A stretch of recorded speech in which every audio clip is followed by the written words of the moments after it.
दोस्तों आज है 7 जुलाई। आज का इंपॉर्टेंट न्यूज एनालिसिस बहुत ही शानदार रहने वाला है। इसके अंदर में हम लोग the Hindu newspaper, Indian express, PIB या फिर जो भी अलग न्यूज़पेपर का जो इंपॉर्टेंट आर्टिकल है वो हम लोग यहाँ पर कवर करने वाले हैं। करंट और स्टैटिक का बहुत ही प्यारा सा ही मिक्सचर रहने वाला है। अगर आप लोग इसको अच्छे से एंजॉय करोगे तो आप लोगों को बहुत कुछ नया जानने को मिलेगा। इसी के साथ में जो भी क्वेश्चन मैं आप लोगों से पूछूंगा उनका आंसर दीजिएगा। अच्छा लगता है जब आप लोग पार्टिसिपेट करते हैं। और आज के एसएलवी कमांडो हैं नेहा, इनके द्वारा शानदार तरीके से आंसर दिए गए, तो आप लोग यहाँ पर इनके आंसर भी देख सकते हैं। वीडियो के एंड में 5 वोकेबलरी होंगी जो कि आप लोगों की इंग्लिश को इंप्रूव करने का काम करेंगे। और इसी के साथ में यहाँ पर आज की यूनेस्को वर्ल्ड हेरिटेज साइट भी आप लोगों को यहाँ पर देखने को मिलेगी जो कि वीडियो के एंड में। और इसी के साथ में एक एडिटोरियल है जो कि सुनकर आप लोगों का मजा आ जाएगा और जिससे आप लोग जो है अपनी जो एक तरीके से आंसर राइटिंग की स्किल भी आप लोग बढ़ाएंगे। खासकर पॉलिटिकल पार्टीज और फ्री बीज के बारे में बात करूंगा। बहुत ही इंपॉर्टेंट आर्टिकल है, अच्छे से सुनिएगा, ठीक है।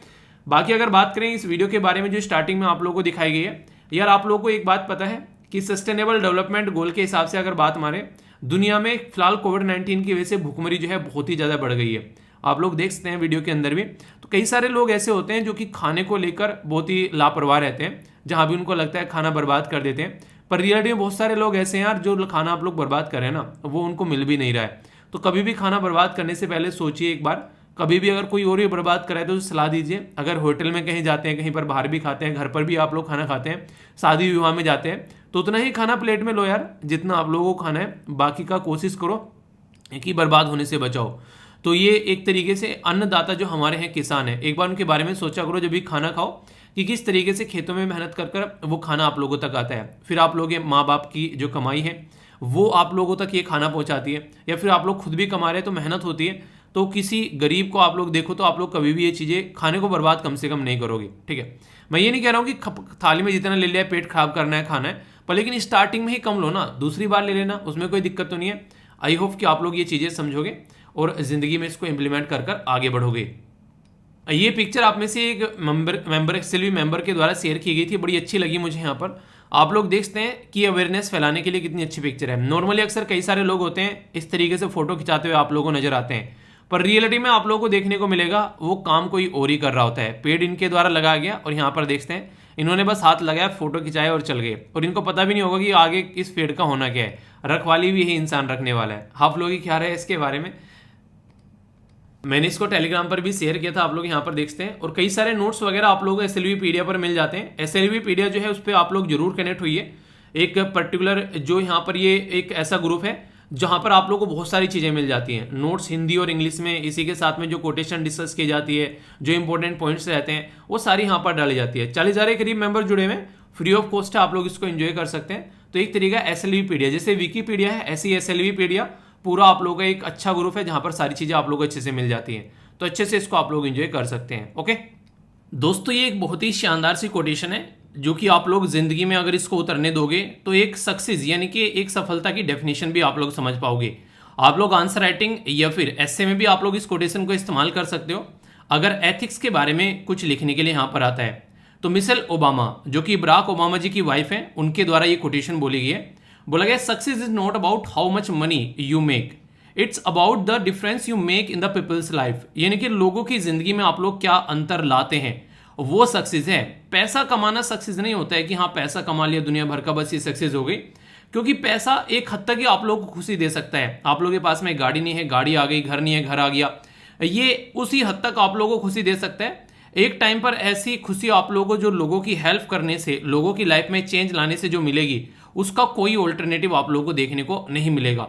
तो इसलिए यहाँ पर ये आप लोगों का जो GS4 होता है एथिक्स का पेपर, उसमें इसीलिए यहाँ पर ये एथिक्स आप लोगों को पढ़ाई जाती है ताकि जिंदगी में आप लोग चीज़ों को सही तरीके से आगे लेकर चल सको।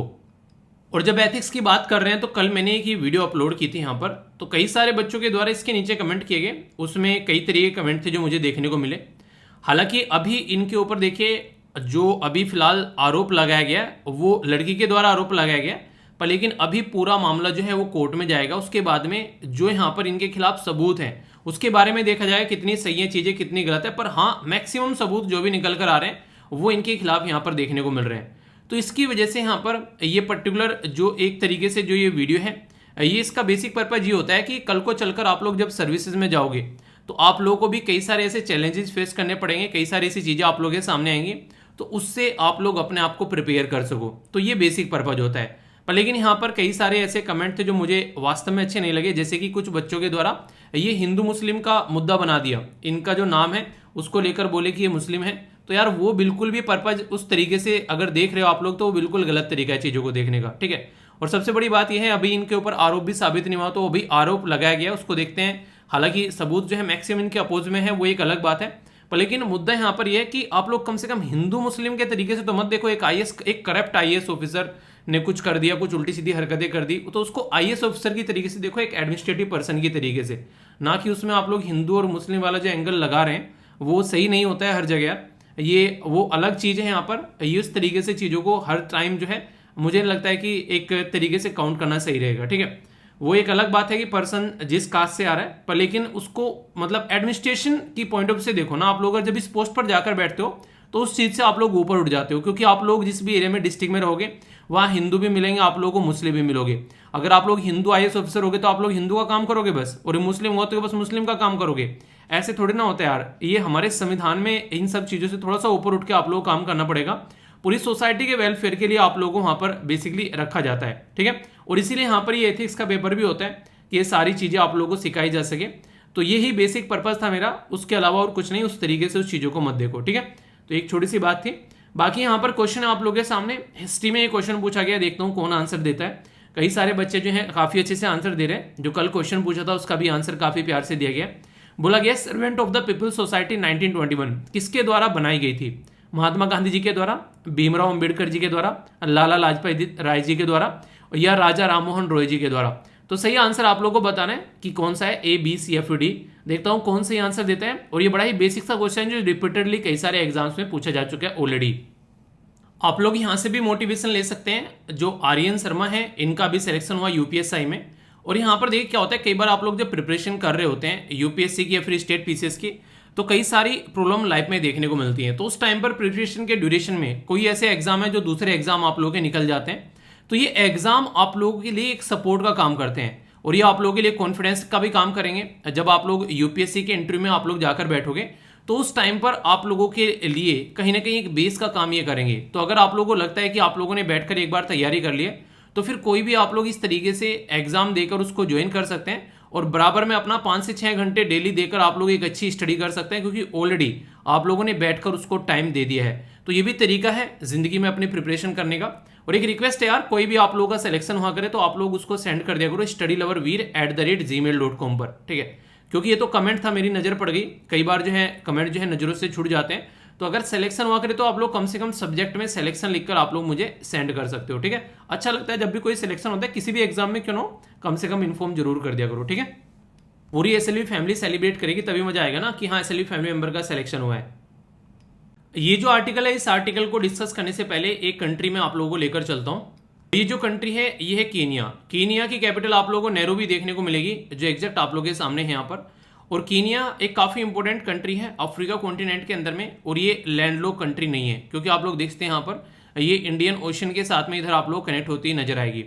जो नैरोबी है इसकी कैपिटल है यहाँ पर। और इसी के साथ में थोड़ा सा अगर आप लोग इसको जूम कर देखोगे तो यहाँ पर एक लेक है जिसका नाम है लेक विक्टोरिया। ये जो लेक है ये 3 देश यहाँ पर आकर जुड़ते हैं, ये याद रखते हैं। उधर युगांडा हो गया, इधर कीनिया हो गया, और नीचे थोड़ा आएंगे तो तंजानिया हो गया। तो इतना तो आप लोग कम से कम इसके बारे में याद रख सकते हैं। अभी आर्टिकल के बारे में आप लोगों से बात करता हूँ। जो ये नैरोबी है इसके बारे में बात करूंगा। बात की जा रही है यहाँ पर, ये है नैरोबी फ्लाइज के बारे में, यानी कि पर्टिकुलर फ्लाइज मतलब मक्खियाँ। तो यहाँ पर ये मक्खियाँ नॉर्मली यहाँ पर पाई जाती हैं। और अभी इन मक्खियों की वजह से हमारी कंट्री के अंदर, सिक्किम के अंदर अगर आप लोग जाएंगे तो सिक्किम आप लोगों को यहाँ पर देखने को मिलेगा। कई सारे स्टूडेंट जो हैं वो इसकी वजह से बीमार हो गए। लगभग 100 स्टूडेंट जो हैं वो इंजीनियरिंग कॉलेज के ईस्ट सिक्किम के अंदर में, उनको कई सारे स्किन के इन्फेक्शन पाए गए इस नैरोबी फ्लाइज के बारे में। तो आप लोगों से यूपीएससी प्रीलिम्स और जीएस पेपर 2 हेल्थ के अंदर ये टॉपिक बन सकता है। और इसी के साथ में आप लोगों को पता है हमारे संविधान के अंदर 7वें शेड्यूल के अंदर में जो हेल्थ है उसको स्टेट लिस्ट के अंदर में रखा गया है। तो एक छोटी सी इंफॉर्मेशन है जो कि आप लोगों को पता होनी चाहिए, अक्सर इससे क्वेश्चन बन जाया करते हैं। मक्खियाँ कितनी खतरनाक होती है ये यहाँ पर आप लोगों को देखने को मिलेगा। पर लेकिन सबसे इंपॉर्टेंट बात यह है कि हर एक जीव जो काट सके वही नुकसान नहीं पहुंचाता है। कई सारे जीव ऐसे होते हैं जो बिना काटे भी नुकसान पहुंचा सकते हैं। जैसे आप लोगों ने अक्सर सुना होगा, घर में मम्मी पापा दादा दादी नाना नानी कई बार बोलते हैं कि खाना जो है उसको उघाड़ कर मत रखना, यानी कि उसके ऊपर कुछ प्लेट वगैरह ढक देना, मतलब उसको ढक के रखना। क्यों? रीजन क्या है? रीजन उसका यह कि अगर मक्खियां बैठती हैं तो उससे कई बार जो है कई सारी बीमारियां आप लोगों को देखने को मिलती हैं। हैजे जैसी बीमारी कई बार आप लोगों को देखने को मिलती है, ये गंदगियों की वजह से बीमारी होती है। इवन अगर बात करें जो काफी खतरनाक बीमारी है जिसके बारे में मैंने अभी आप लोगों को पढ़ाया था कुछ दिनों पहले, जिसको कुष्ठ रोग आप लोग बोलते हैं, ठीक है। तो ये भी कहीं ना कहीं यहाँ पर एक तरीके से गंदगी की वजह से चीजें देखने को मिलती हैं। पर हर चीज जो है ऐसे नहीं कि कोई जीव जंतु आएगा काटेगा उसी की वजह से बीमारी होगी। ये बड़ा ही डिफरेंट सा आप लोगों को नजर आएगा जब इसके बारे में डिस्कस करूंगा। तो ये ऐसा आर्टिकल है जो कि हेल्थ से रिलेटेड कनेक्ट कर सकते हैं, इंडियन एक्सप्रेस के अंदर कवर किए गए और हिंदू के अंदर भी इसके ऊपर छोटा सा आर्टिकल आया था। तो काफी अच्छे से समझते हैं इसके बारे में ताकि चीजों को आप लोग अंडरस्टैंड कर सकें। सबसे पहले तो नॉर्थ ईस्ट में एक राज्य है सिक्किम, उसके साथ में आप लोग ये आर्टिकल कनेक्ट करके देख पा रहे हैं। तो सिक्किम की लोकेशन याद रखिएगा, हमारी कंट्री का इकलौता राज्य है जो बेसिकली यहाँ पर आप लोगों को देखने को मिलेगा। सिक्किम जो है एक ऐसा राज्य है जो कि यहाँ पर आप लोग अगर मोटे मोटे तौर पर देखेंगे तो एक बड़ा ही डिफरेंट सा नज़ारा आप लोगों को देखने को मिलेगा कि एक तरीके से यहाँ पर ये किसी एक ओनली राज्य के साथ में कनेक्ट है और किसी राज्य के साथ में कनेक्ट नहीं है अपने देश के। तो ये बड़ा ही डिफरेंट सा आप लोगों को इसकी लोकेशन यहाँ पर नजर आएगी, ओनली वेस्ट बंगाल के साथ में टच करता है और इंटरनेशनल बाउंड्री नेपाल, चाइना और भूटान आप लोगों को देखने को मिलेगी पर्टिकुलर लोकेशन। और ये इसलिए भी यहाँ पर काफी ज्यादा न्यूज में रहता है, सिक्किम और यहाँ पर भूटान के बीच में जो ये वैली है जो आप लोग को ये देखने को मिलती है, इस वैली का नाम बताइए, सी से इसका नाम बनता है और ये काफी ज्यादा न्यूज में था जब डोकलाम डेडलॉक हुआ था, यानी कि यहाँ पर भूटान के पास में एक छोटा सा एरिया है डोकलाम, वहां पर चाइना ने आकर अपना कब्जा जमाने की कोशिश की थी, उसकी वजह से ये एरिया काफी ज्यादा न्यूज में आ गया था। तो इसलिए इसके बारे में भी आप लोग थोड़ा सा आइडिया रख सकते हैं।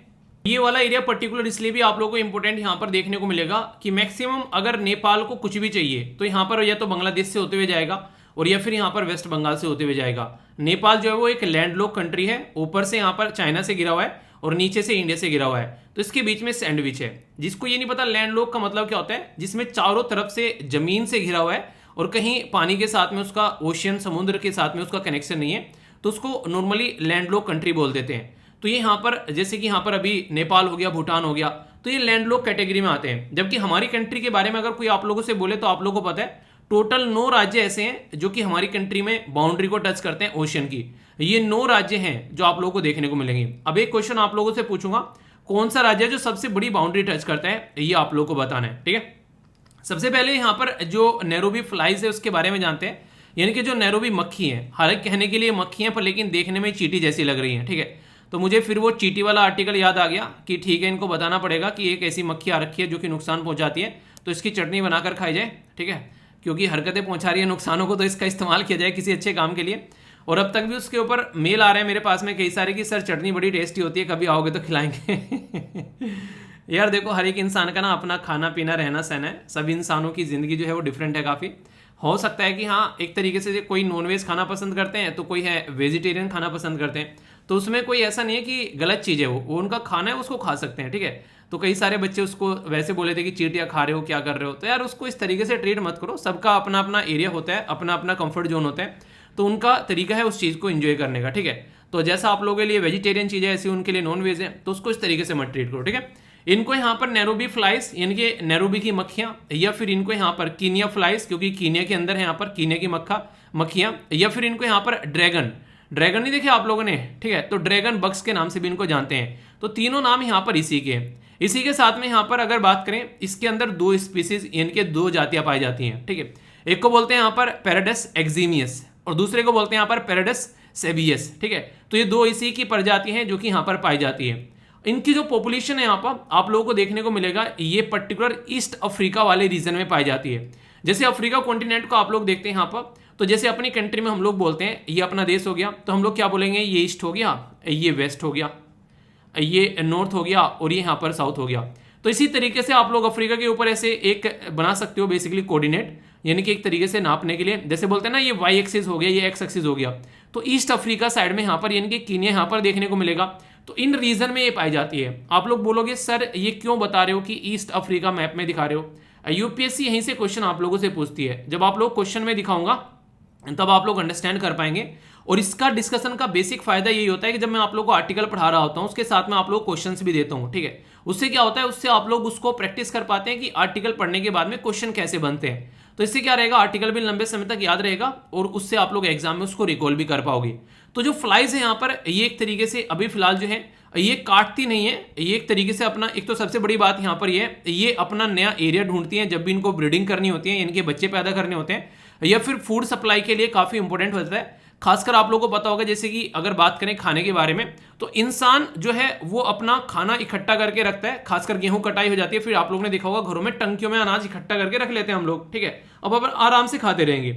अब ये सब जीव जंतु बिल्कुल ऐसे ही करते हैं, अपने खाने को इकट्ठा करते हैं, कल को बारिश हो या फिर कोई और दिक्कत हो तो ये अपनी जिंदगी को अच्छे से एंजॉय कर सके। ये normally black and orange colour में आप लोगों को देखने को मिलेगी, जैसे यहाँ पर आप लोग देखते हैं। ये देखने में तो एक तरीके से बड़ी ही प्यारी सी लग रही है, पर लेकिन जो इनकी हरकतें हैं वो प्यारी नहीं है, ठीक है। इसी के साथ में यहाँ पर ये जो है बेसिकली ये जो एक तरीके से नहीं, जो लाइक जो मोस्ट जो इंसेक्ट्स होते हैं, ठीक है, कई बार आप लोगों ने देखा होगा वो जो इंसेक्ट्स होते हैं रोशनी की ओर वो आकर्षित होते हैं। जैसे आप लोगों ने सुना होगा जुगनू, जिसको नॉर्मल भाषा में हमारे साइड में पटबीजना बोलते हैं उसको, ठीक है। आप लोग की लोकल भाषा में क्या बोलते हैं बताइएगा जरूर। तो ये पटबीजना या फिर जो जुगनू होता है वो आप लोगों को देखने को मिलता है, अंधेरे में चमकता है। पर लेकिन जैसे आप लोगों ने देखा होगा जब बारिश होती है, जैसे अभी बारिश का मौसम चल रहा है, तो नॉर्मली क्या होता है, जैसे आप लोग बल्ब वगैरह जलाते हैं तो आप लोगों को देखने को मिलेगा कई सारे कीट पतंगे आप आसपास में आ जाते हैं, तो लाइट की तरफ को आकर्षित होते हैं। तो ये भी उसी तरीके से लाइट की तरफ को आकर्षित होती है। और धरती पर कुछ भी है यार, उसका एक बेसिक पर्पज होता है। इस धरती पर जो भी चीजें बनी है, आप लोगों को पता होगा, आप लोगों ने सुना होगा मधुमक्खियां जो होती हैं, अगर वो खत्म हो जाए तो इंसानों का भी यहाँ पर बेसिकली जो धरती पर जीवन खत्म हो सकता है। क्योंकि जो भी यहाँ पर फल फ्रूट्स आते हैं, पेड़ पौधे, जो भी एक तरीके से आज की डेट में आप लोगों ने सुना होगा पर एक परागकण की क्रिया होती है, ठीक है। तो उसके चलते जो भी फल फ्रूट्स बनते हैं मधुमक्खियों की वजह से बनते हैं। पर लेकिन अगर बात करें यहाँ पर मधुमक्खियां खत्म हो जाए तो जीवन माना जाता है कि पृथ्वी पर से खत्म हो जाएगा। ऐसे जैसे ये मक्खियां, इनका कोई ना कोई तो काम है, तो ये काफी अच्छा काम है और ह्यूमन के लिए काफी बेनिफिशियल है, क्योंकि ऐसे कीट पतंगों को ये खाती हैं जो कि इंसान के लिए नुकसानदेह होता है, खासकर फसलों के लिए, तो उनको ये निपटाती है। तो एक तरीके से डायरेक्टली तो देखे कोई ज्यादा हार्म इनका है नहीं अगर वैसे देखा जाए तो। पर लेकिन एक इंटरेस्टिंग चीज यहाँ पर ये भी है, ये काटती भी नहीं है। ये यानी कि ऐसा नहीं है कि मक्खियां काटती हैं, यहाँ पर ये चींटियां जैसी जो लगती हैं ये काटती भी नहीं है। तो फिर बोलेंगे ना तो ये इंसान को नुकसान पहुंचा रही है, ना ये इंसान को काटती है। तो भाई साहब ये इंसान को कैसे बीमार कर दिया उन्होंने सिक्किम के अंदर बच्चों को। तो ये बेसिकली अगर होता कि आप लोगों ने अक्सर सुना होगा सांप जो है वो इंसान को तभी काटता है जब उसके ऊपर प्रेशर बनता है। तो ऐसे ही यहाँ पर ये मक्खियां हैं, तो यहाँ पर प्रेशर की तो बात पता नहीं, पर हाँ ये है कि ये जहाँ पर जाती है वहाँ पर कुछ एसिडिक सब्सटेंस छोड़ देती हैं। ऐसे नहीं कि एक तरीके से जहाँ जा रही है वहाँ लार्वा छोड़ती चलेगी। जो इनकी लार है उसके अंदर जो भी है, जो इनके अंदर एसिडिक कुछ देखने को मिलेगा, अगर वो स्किन पर लग जाए तो वो उसकी वजह से स्किन जो है वो बर्न होने लगती है, जलने लगती है। और खासकर यहाँ पर ये बताया गया, अभी एक जब मैं पढ़ रहा था इस रिपोर्ट को डिटेल में, तो एक बच्चा यहाँ पर ऐसा था, उस बच्चे को अभी उसको स्किन की एलर्जी थी, ठीक है। तो उसकी वो बेसिकली ये लगी तो उसको और ज्यादा प्रॉब्लम देखने को मिल गई। तो कई सारे लोगों को अलग अलग चीजें होती है ना, जैसे मान लीजिए कोई पर्टिकुलर पर्सन है, जैसे मुझे नॉर्मल भी अगर मैं बैठता हूं कहीं पर जहां ज्यादा गर्मी नहीं है तो भी मुझे पसीना काफी आता है, ठीक है। कई सारे लोगों को पसीना कम आता है, ठीक है, जैसे मुझे काफी ज्यादा पसीना आता है। मुझे नॉर्मली जो है ठंडे इलाके में रहना ज्यादा पसंद है, ठीक है, एज कम्पेयर टू गर्म वाले इलाके में। तो ये इंसान की फितरत होती है एक तरीके से, उसकी बॉडी का एक तरीके बॉडी का उसका ये कैसे तासीर कैसी है, इस इंसान की ठंडी तासीर है, गर्म तासीर है। तो इस तरीके से आप लोग चीजों को समझ सकते हैं। तो हर एक का अलग अलग तरीका होता है। तो यहाँ पर अगर बात की जाए तो ये जो बेसिकली यहाँ पर ये जो इसका ये आप लोगों को पैटर्न देखने को मिलेगा, तो आप लोगों को नजर आएगा यहाँ पर हर एक इंसान की शरीर के जिस तरीके से बेसिस पर यहाँ पर मान लीजिए वो मतलब ना मैंने अभी कि यहाँ पर उस इंसान को अगर स्किन की डिजीज है तो ये ज्यादा इंपैक्ट डाल रही है, अगर कोई स्किन की डिजीज नहीं है तो उसको कम इंपैक्ट डाल रही है, और हो सकता है ज्यादा इंपैक्ट भी ना डाले। तो ये आप लोग समझ सकते हैं। तो ये सब्सटेंस जो है जो रिलीज करती है जिसकी वजह से दिक्कतें देखने को मिलती है, ये है पेड्रिन, ठीक है। तो ये सब्सटेंस है जिसकी वजह से स्किन में इरिटेशन होती है और कई बार ये घाव भी बन जाता है, या फिर कई सारे मार्क बन जाते हैं स्किन के ऊपर, और इसकी वजह से स्किन जो है अलग तरीके का कलर भी स्किन का देखने को मिलता है। तो ये यहाँ पर एक तरीके से जो उनको काफी ज्यादा फैल जाती है, जिनको कई सारी स्किन की डिजीज होती है, तो उनके लिए तो एक घातक बीमारी है। और मैं रिलेटिव में बताऊं, जो कोरोना था अगर बात करें, बहुत कम ऐसे लोग थे जो कि हेल्दी लोग थे और जिन्होंने इंजेक्ट अपने जो है वैक्सीनेशन करा लिया, उनको कोरोना ने बीमारी ने नुकसान पहुंचाया। मैक्सिमम उन लोगों की डेथ हुई है जिनको कोई ना कोई बीमारी थी, और उसको इंग्लिश में एक शब्द यूज बोलते हैं जिसको बोलते हैं कोमोर्बिडिटी, यानी कि ऑलरेडी कोई और भी बीमारी है इस इंसान को, इसकी वजह से यहाँ पर जो है वो कोरोना का और ज्यादा उसके ऊपर इंपैक्ट पड़ा। क्यों? क्योंकि इम्यून सिस्टम जो है वो बर्बाद हो चुका था। ऐसा आप लोग समझ सकते हैं। तो सबसे बड़ी बात यही होती है, हमेशा अपने आप को हेल्दी रखने की कोशिश करो। मेजर आउटब्रेक जो पहली बार यहां पर इसका देखने को मिला था वो केनिया में देखने को मिला था, जो ईस्टर्न अफ्रीका में 1998 में, ठीक है। और ऐसा नहीं है आज की डेट में ये बस इंडिया के अंदर ही है, यहाँ पर ये इंडिया, जापान, इजराइल, परग्वे, तो ये ऐसे ऐसे एरिया में भी ऑलरेडी ये जो हरकतें हैं इनकी देखी जा चुकी हैं। तो ये जो मक्खियां हैं जो एक तरीके से ये काफ़ी ज़्यादा खतरनाक मक्खियां आप लोग बोल सकते हैं, यहाँ पर इसके बारे में बोला जा रहा है। और सबसे बड़ी बात यहाँ पर ये कहाँ से पाई जा रही है और कहाँ तक आ रही है, समझ रहे हो आप लोग, मतलब कहाँ पर कीनिया है और ये कहाँ तक अपना राउंड मारने आ रखी है इंडिया के अंदर में। तो ये आप लोग समझ सकते हैं कीनिया से और सिक्किम के अंदर आप लोगों को देखने को मिल रहा है। तो ये एक तरीके से ये एक प्राकृतिक चीज़ें हैं कि हाँ इंसान जो है हमने अपने लिए बाउंड्री बना दी, इनके लिए तो बाउंड्री है नहीं कि कीनिया की हमारे यहाँ कैसे आ गई रिफ्यूजी मक्खियाँ, ठीक है। तो इनके लिए कोई ऐसा कोई प्रतिबंध नहीं है, ठीक है। क्वेश्चन अब आप लोग के सामने देखता हूँ कैसे आंसर आप लोग देते हो। बोला जा रहा है आउटसाइड अफ्रीका नैरोबी फ्लाइज जो है वो आउटब्रेक देखने को मिलता है कौन सी कंट्री में, इंडिया, जापान, उरुग्वे और इजराइल। करेक्ट आंसर आप लोगों को बताना है। हमेशा बोलता हूं तुरंत आप लोग जाकर हो और यहां पर देखा करो करेक्ट पूछा गया फिर इनकरेक्ट। देखता हूं कौन से आंसर देता है, किसने आर्टिकल को टकटकी लगाकर देखा है। बोला गया ए में 1, 2 एंड 3, बी बोला गया 2, 3 एंड 4, सी बोला गया 1, 2 एंड 4 और डी बोला गया ऑल ऑफ द अबव। सही आंसर क्या है, ए, बी, सी, एफ, डी। तो ये आप लोग को बताना है। तो ये चारों की चारों कंट्री के नाम अभी आप लोगों को यहां पर बताए, इंडिया, जापान, इजराइल और परग्वे, ठीक है। तो यहां पर देखते हैं इंडिया, जापान, इजराइल और परग्वे, तो चारों की चारों कंट्री के नाम सही है और आंसर डी हो गया, ठीक है। नेक्स्ट क्वेश्चन के सामने चलते हैं। ये काफी इंपॉर्टेंट है, ड्रैगन बग्स। जैसे मैंने बताया इसके अभी 3 नाम थे, आप लोगों को मैंने तीनों बताए, एक तरीके से नैरोबी और फिर कीनिया और फिर ड्रैगन बग्स। तो यहां पर हो सकता है कि आप लोगों से नैरोबी बीज के बारे में या फ्लाइज के बारे में न बात की जाए, आप लोगों को वर्ड दे दिया जाए ड्रैगन बग्स के बारे में। और यूपीएससी इस काम के लिए जानी जाती है, वो बच्चों को बेवकूफ बनाने के लिए जानी जाती है कि उसको पता हो, उसको पता होते होते भी ऐसा क्वेश्चन पूछ रहे ताकि उसको लगे कि कुछ नया आ गया। बिल्कुल वही नमक को NaCl लिख दिया, ढूंढते रहो ठीक है। तो इस तरीके से समझ सकते हैं। तो बोला ये गया कि यहाँ पर इनका कलर जो है ऑरेंज और ब्लैक आप लोगों को देखने को मिलता है और ये हाई रेनफॉल वाले एरिया में पाई जाती है, ठीक है। दूसरा बोला गया है पॉपुलेशन जो है नैरोबी फ्लाइज के वो बेसिकली एक तरीके से ईस्ट अफ्रीका वाले रीजन में आप लोगों को देखने को मिलेगी। तो यहां पर आंसर आप लोगों को देना है, स्टेटमेंट बोली गई है। ए में बोला गया है ओनली 1, बी में बोला गया है ओनली 2, सी में बोला गया बोथ और डी में बोला गया नन ऑफ द अबव। तो आप लोग अगर देखोगे लोकेशन एग्जैक्टली तो आप लोगों को पता चलेगा। मैंने अभी बताया यहां पर कि लोकेशन आप लोग क्यों दिखा रहा हूं। अगर आप लोग ध्यान से देखोगे तो कीनिया कहां पर आ रहा है, ये इक्वेटर के ऊपर आ रहा है और इसीलिए मैंने आप लोगों को यहां पर ये दिखाया भी था ये पर्टिकुलर एरिया, ताकि आप लोग इसको समझ सके कि एग्जैक्टली आप लोगों को इक्वेटर के ऊपर देखने को मिलेगा। और आप लोगों को पता है कि इक्वेटर के ऊपर जो बारिश है वो दबाकर होती है। तो इस तरीके से आप लोग यहां पर अंडरस्टैंड कर सकते हैं कि क्वेश्चन पूछ लिया गया आप लोगों से थोड़ा सा डिफरेंट तरीके से। तो यहां पर स्टेटमेंट में क्या दे दिया कि एक तरीके से हाई रेनफॉल जहां पर पाया जाता है, तो यानी कि नैरोबी कीनिया हाई रेनफॉल क्योंकि इक्वेटर के ऊपर आती है। तो इस तरीके से आप लोगों को स्टेटमेंट समझ में आनी चाहिए, ठीक है। तो ये होता है बेसिकली। और ऊपर से इनकरेक्ट पूछ लिया गया, आप लोग बोलेंगे यार दोनों सही है, तुरंत सी लगाओगे, जबकि यहां पर इनकरेक्ट पूछ लिया तो आंसर डी हो गया। तो यूपीएससी आप लोगों से कई जगह खेलती है जब आप लोगों से क्वेश्चन अटेम्प्ट कराती है, एक जगह नहीं। तो इस तरीके से आप लोग तैयारी करो ताकि हर लेवल पर आप लोग चीजों को प्रिपेयर कर सको, ठीक है। आई होप कि माइंड में क्लैरिटी आई होगी। और अगर क्लैरिटी आती है किसी भी चीज को लेकर तो आप लोग थम्स अप देकर बता सकते हो यार आर्टिकल कैसा लगता है आप लोगों को। अगर कोई डाउट हो तो उसका आप लोग आंसर भी पूछ सकते हो, ठीक है। तो बताया करो, लाइक या डिसलाइक कर 1 सेकंड लगता है, इसमें कोई ऐसा भी नहीं है कि आप लोगों को बहुत ही ज्यादा मशक्कत करनी है, पर लेकिन आप लोग ये जरूर किया करो, इससे मुझे फीडबैक मिलता है, ठीक है। एक बच्चा कह रहा है कि सर डिफेंस की भी न्यूज़ कवर कर लिया करो। यार देखो जो इंपॉर्टेंट न्यूज़ होगी ना वो छूटेगी नहीं, इस बात की मैं आप लोगों को गारंटी देता हूँ। हो सकता है थोड़ा सा 1-2 दिन लेट आ जाए, पर लेकिन सारे आर्टिकल मेरे पास में रखे रहते हैं। संडे का आर्टिकल डिस्कशन भी आप लोगों को नहीं छोड़ना है क्योंकि वहां पर भी प्रॉपर आर्टिकल डिस्कस किए जाते हैं, ठीक है। तो इस तरीके से आप लोगों को चीज़ों को लेकर चलना है कि लेक्चर मिस अगर नहीं करोगे तो आर्टिकल आप लोगों को नहीं छूटने दूंगा, ये मैं आप लोगों को हमेशा बोलता हूँ, ठीक है। जो इंपॉर्टेंट आर्टिकल होगा प्रेस इन्फॉर्मेशन ब्यूरो के द्वारा कवर किया गया यहाँ पर, और रिमपैक्ट 2020 के बारे में बात की जा रही है। इसके बारे में डिटेल में समझेंगे क्या है और इससे क्वेश्चन भी बन सकते हैं, तो अच्छे से समझेंगे इसके बारे में, जो कि एक डिफेंस एक्सरसाइज है। ये काफी इंपॉर्टेंट लोकेशन है जिसके बारे में आप लोगों को पता होना चाहिए, हवाई आइलैंड। हवाई आइलैंड जो है वो यूनाइटेड स्टेट ऑफ अमेरिका के अंडर आप लोगों को देखने को मिलेगा। और इंपॉर्टेंट बात यहाँ पर यह है, इसकी जो लोकेशन है इसके ऊपर भी कई बार क्वेश्चन आप लोगों से पूछे जा चुके हैं।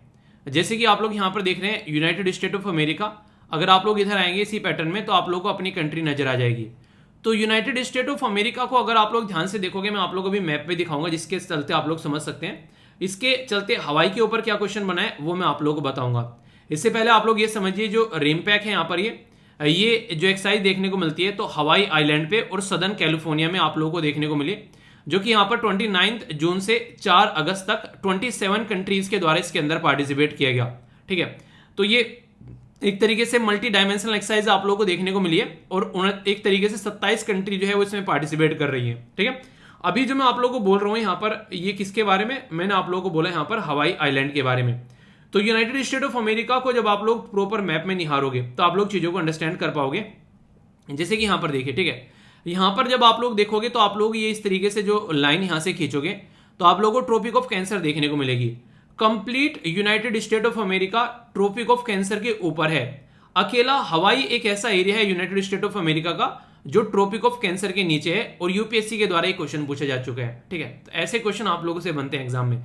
तो ये छोटी छोटी सी फैक्चुअल इन्फॉर्मेशन होती है जो मैं आप लोगों को एक्स्ट्रा बताते हुए चलता हूं, तो ये नोट डाउन भी कर लिया करो, और वैसे रेगुलर आप लोग सुनते रहोगे तो 2-4 बार इनका रिवीजन भी हो जाता है, क्योंकि जब भी मैं कोई आर्टिकल डिस्कस करता हूँ ये एक्स्ट्रा जो चीजें होती हैं उसका बेसिक पर्पज ये होता है कि ताकि आप लोग चीजों को ढंग से कनेक्ट कर सकें।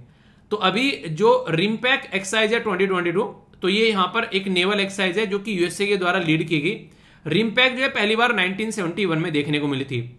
जब भी 1971 मुझे याद आता है, पता नहीं क्या एक कनेक्शन सा बैठा हुआ है, मुझे हमेशा रामसर कन्वेंशन याद आ जाता है, क्योंकि 1971 में उसको साइन किया गया था और उसको इंप्लीमेंट कब किया गया था ये आप लोगों को बताना है। ठीक है, इसमें यहाँ पर एक्सरसाइज में अगर बात करें, यूएसए, ऑस्ट्रेलिया, कनाडा उस टाइम पर पार्टिसिपेट करते थे।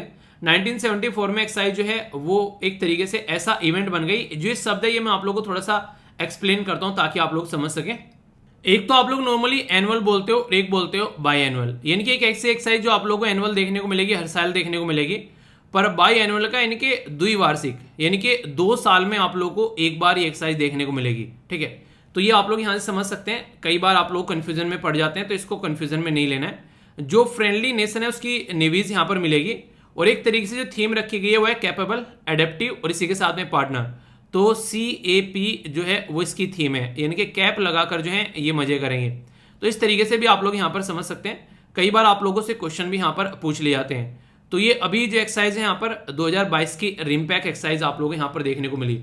इंडिया के द्वारा यहाँ पर पार्टिसिपेट किया गया। ठीक है, इंडिया ने पहली बार पार्टिसिपेट किया था 2014 में, और हम लोग तब से यहाँ पर पार्टिसिपेट कर रहे हैं। INS सियादरी जो है हमारी साइड से जो शिप है उसके द्वारा पार्टिसिपेट किया गया। INS सियादरी जो है ये कंट्री को रिप्रेजेंट कर रहे हैं। जो 2018 का जो एडिशन था तब से 2016 में INS सतपुरा के द्वारा ज्वाइन किया गया। हालांकि ये रटने वाली चीज नहीं है, बस हल्का सा आइडिया आप लोग यहाँ पर रख सकते हैं। इसी के साथ में करंट एडिशन में यहाँ पर P8I मैरीटाइम जो पेट्रोल एयरक्राफ्ट है उसके द्वारा भी यहाँ पर पार्टिसिपेट किया जा रहा है। अगर INS सतपुरा के बारे में बात करें, इसकी इंपॉर्टेंस क्या है, ये इंडिजिनसली डिजाइन किया गया है। इंडिजिनसली मतलब हमारे द्वारा, खुद अपने आप। ठीक है, जैसे आप लोगों को बोला जाए कि आप लोगों ने कोई प्रोडक्ट बनाया तो आप लोग बोल दो कि ये मेरे द्वारा इंडिजिनसली बनाया गया है, यानी कि हमारे द्वारा ही बनाया गया है मैक्सिमम। ठीक है, इस तरीके से, वरना हम लोग परचेज कर लेकर आते हैं, किससे हम लोग हेल्प लेते हैं, तो ये आप लोगों को यहाँ पर देखने को मिलेगा। इसी के साथ में यहाँ पर ये जो है, जो आप लोगों से बात की जाए तो एक तरीके से फ्रंट लाइन यूनिट है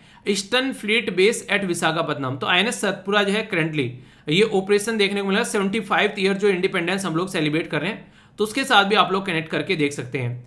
P81 जो है यहाँ पर, ये P8I नहीं, P8I है यहाँ पर ये। ठीक है, तो ये मैरीटाइम पेट्रोल जो आप लोगों को यहाँ पर एयरक्राफ्ट देखने को मिलेगा, ये एक तरीके से multi mission maritime petrol aircraft है, जो कि कई मिशन के लिए आप लोग इसको इस्तेमाल कर सकते हैं। एंटी वॉरफेयर हो गया, एंटी सरफेस वॉरफेयर, तो इस तरीके से आप लोग इसको अंडरस्टैंड कर सकते हैं। ठीक है, तो यहां से भी आप लोगों के लिए क्वेश्चन बन जाते हैं। जैसे कि रिमपैक एक्सरसाइज के बारे में डायरेक्ट क्वेश्चन पूछा जाए, बोला गया है it is one of the largest biannual multilateral जो नेवल एक्सरसाइज आप लोगों को देखने को मिलेगी, जो कि यूएसए के द्वारा लीड की जाती है। ठीक है, दूसरी स्टेटमेंट में क्या बोला गया, रिमपैक जो है 1971 में स्टार्ट हुई थी, एक एनुअल एक्सरसाइज है। ठीक है, इसी के साथ में यहाँ पर जो थीम है कैपेटिव, ये यहाँ पर बेसिकली कैपेबल, एडेप्टिव और पार्टनरशिप, तो ये आप लोगों को देखने को मिलेगी। तो यहाँ पर कौन सी, ये आप लोग बोल सकते हैं कौन सी यहाँ पर स्टेटमेंट जो है करेक्ट है। ए में बोला गया 1 and 2, में बोला गया 2 and 3, सी में बोला गया 1 and 3 और डी में बोला गया all of the above. Answer दो। अगर आप लोगों ने आर्टिकल ढंग से सुना है तो एक छोटा सा कंफ्यूजन आप लोगों को यहाँ पर हो सकता है कि अभी ये द्विवार्षिक है, यानी कि 2 साल में एक बार होती है, पर लेकिन जब ये स्टार्ट की गई थी तो ये एक एनुअल एक्सरसाइज थी। ठीक है, तो ये स्टेटमेंट हो सकता है आप लोगों को कंफ्यूजन में डाल दे, पर लेकिन ये स्टेटमेंट जो है वो करेक्ट है। तो अभी आप लोग यहाँ पर देखते हैं जब इसको स्टार्ट किया गया था तब ये एनुअल थी, और फिर यहाँ पर ये आगे चलकर 1974 से ये बाई एनुअल हो गई। तो ऐसे क्वेश्चन भी आप लोगों से पूछे जा सकते हैं। कहने के लिए तो एक क्वेश्चन है, पर लेकिन इसमें से कई सारे क्वेश्चन आप लोग के बन जाते हैं। एनडीए सीडीएस की अगर आप लोग तैयारी कर रहे हैं, खासकर असिस्टेंट कमांडेंट की तैयारी कर रहे हैं, कोई भी डिफेंस एग्जाम की आप लोग तैयारी कर रहे हैं, तो ऐसे क्वेश्चन आप लोगों से बन जाते हैं। ठीक है, तो इसने डिटेल में पढ़ो चीजों को, तो कि कोई आप लोगों के सामने टिक ही ना पाए। तो ऐसे तैयारी करोगे तो आप लोग चीजों को अच्छे से अटेम्प्ट भी कर पाओगे, और बैकग्राउंड इन्फॉर्मेशन के साथ में पढ़ोगे, करंट और स्टैटिक का मिक्सचर, तो फिर आप लोग को अच्छा लगेगा। तो करंट को स्टैटिक पोर्शन के साथ में कवर करना है। ठीक है, तो यहां पर आंसर इसका डी हो गया। और करेक्ट पूछा गया था, तो इनकरेक्ट तो पूछा नहीं गया था। तो इस तरीके से आप लोग कवर करना है। तो टॉपिक को अच्छे से कवर करो यार, कम से कम एग्जाम में कंफर्टेबल तो फील करो, जितना पढ़ के गए हैं कि इससे अगर कुछ आएगा तो इससे तो कम से कम नहीं छोड़ेंगे। तो ये आप लोगों के माइंड में पूरा बिल्कुल थॉट होना चाहिए। ठीक है, एक नाम आप लोगों को यहां पर देखने को मिल रहा है जिसको बोला गया है सेल्फ हेल्प ग्रुप। सेल्फ मतलब अपने आप, हेल्प करना, और ऐसा ग्रुप जैसे कि मैं आप लोगों को बोलता हूं कि हेल्प ईच अदर, तो इससे क्या होता है कि यानी एक दूसरे की हेल्प करना। तो एक तरीके से एक ऐसा ही कॉन्सेप्ट यहां पर फॉलो किया जाता है सेल्फ हेल्प ग्रुप के अंदर। एक 10 से 30 के बीच में लोग जो हैं वो इस पर्टिकुलर ग्रुप के अंदर इकट्ठे होते हैं और एक दूसरे की हेल्प करते हैं। तो ये सेल्फ हेल्प ग्रुप की कैटेगरी में आ जाता है। अभी हमारी कंट्री में यहाँ पर ये देखा गया है कि सेल्फ हेल्प ग्रुप में महिलाएं जो है काफी लार्ज स्केल पर जुड़ी हुई हैं, और इसकी वजह से हमारी कंट्री की जो जीडीपी है उसमें काफी बड़ा कंट्रीब्यूशन भी आता है, क्योंकि इतनी सारी महिलाएं यहाँ पर जुड़ी हुई हैं। तो यहाँ पर जो महिलाएं जुड़ी हुई हैं उनकी वार्षिक यानी कि एनुअल जो आय है वो 1 लाख रुपए करने की बात की जा रही है, ताकि उनकी जिंदगी जो है वो थोड़ी सुधर सके। अच्छा, साल में अगर 1 लाख मिलेगी, ठीक है, आप लोग ये बताओ महीने में कितनी मिलेगी? 12 से डिवाइड कर दो। छोटा सा क्वेश्चन है, चलो आप लोगों की प्रैक्टिस हो जाएगी। बताओ कितनी मिलेगी महीने में? ठीक है, यूपीएससी प्रीलिम जीएस पेपर 2 और 3 के अंदर यहाँ पर ये पूछा जा सकता है सेल्फ हेल्प ग्रुप या फिर इंक्लूसिव ग्रोथ के बारे में जब बात करते हैं। जहां पर भी वर्ड इंक्लूसिव आ जाए इसका मतलब होता है कि सबको इंक्लूड करके चलना, किसी को पीछे ना छोड़ना। और एक शब्द आता है सस्टेनेबल, उसका क्या मतलब होता है? उसका मतलब ये होता है कि चीजों को ऐसे यूटिलाइज करना ताकि आने वाली जनरेशन के लिए भी आप लोग चीजों को छोड़ सको, अपने आप भी यूज कर लो, आने वालों के लिए भी छोड़ दो। मतलब पेड़ पौधे लगाए जाते हैं हमारे पूर्वजों के द्वारा, उनको हम लोग एंजॉय कर रहे हैं। आने वाले टाइम में हमारी जो जनरेशन नेक्स्ट वो चीजों को एंजॉय कर सके, इसलिए हमको भी पेड़ पौधे लगाकर जाने। ऐसा नहीं कि बस हमारी जिंदगी कट गई अब हमको कुछ नहीं करना है। अगर ऐसा हमारे पूर्वज सोचते तो आज के डेट में हम लोग जो है आग के गोले पर बैठे होते। तो सेल्फ हेल्प ग्रुप में यहाँ पर एक दूसरे की हेल्प करने का प्रोविजन रहता है। तो गवर्नमेंट के द्वारा यानी कि सरकार के द्वारा बोला गया यहाँ पर 2024 तक का 1 लाख रुपए की आय होनी चाहिए लगभग साल की एक महिला की सेल्फ हेल्प ग्रुप के अंदर में। तो ये 2024 तक का टारगेट है। तो एक क्वेश्चन तो यहीं से बन जाता है कि कब तक का टारगेट रखा गया? तो 2024 तक का टारगेट रखा गया है। ठीक है, अब यहां पर सेल्फ हेल्प ग्रुप के अंदर अगर आप लोगों से कोई पूछे तो ये एक तरीका ग्रुप होता है जिसमें 10 से लेके 20 तक के 20 तक के 10 से लेके 20 तक के आप लोगों को लोग देखने को मिलेंगे, जो कि एक सोशल ग्रुप या फिर एक इकोनॉमिक पर्पज के लिए यहां पर साथ में आते हैं, फॉर्म करते हैं ग्रुप, ताकि बेटर फाइनेंशियल सिक्योरिटी जो है वो देखने को मिले। मतलब एक पर्टिकुलर ग्रुप है, उसके अंदर में मान लीजिए 20 लोग इकट्ठा हो गए या फिर 10 लोग इकट्ठा हो गए, एक ने पैसे डाले, ठीक है, अब यहां पर एक इंसान है उसमें से किसी को पैसे चाहिए तो पैसे निकाल कर ले जाएगा। ठीक है, तो इस तरीके से यहां पर क्या होता है, एक तरीका ये क्या होता है, क्रेडिट सिस्टम आप लोगों को देखने को मिल जाता है इसके अंदर में, जिसको चाहिए वो निकाल के ले जाता है और फिर यहां पर इसको डाल देता है। तो इस तरीके से तो रिक्वायरमेंट के बेस पर यहां पर उसको इस्तेमाल करते रहते हैं। सेल्फ हेल्प ग्रुप जो है वो विद और विदाउट रजिस्ट्रेशन जो है वो एग्जिस्ट करते हैं देश के अंदर में।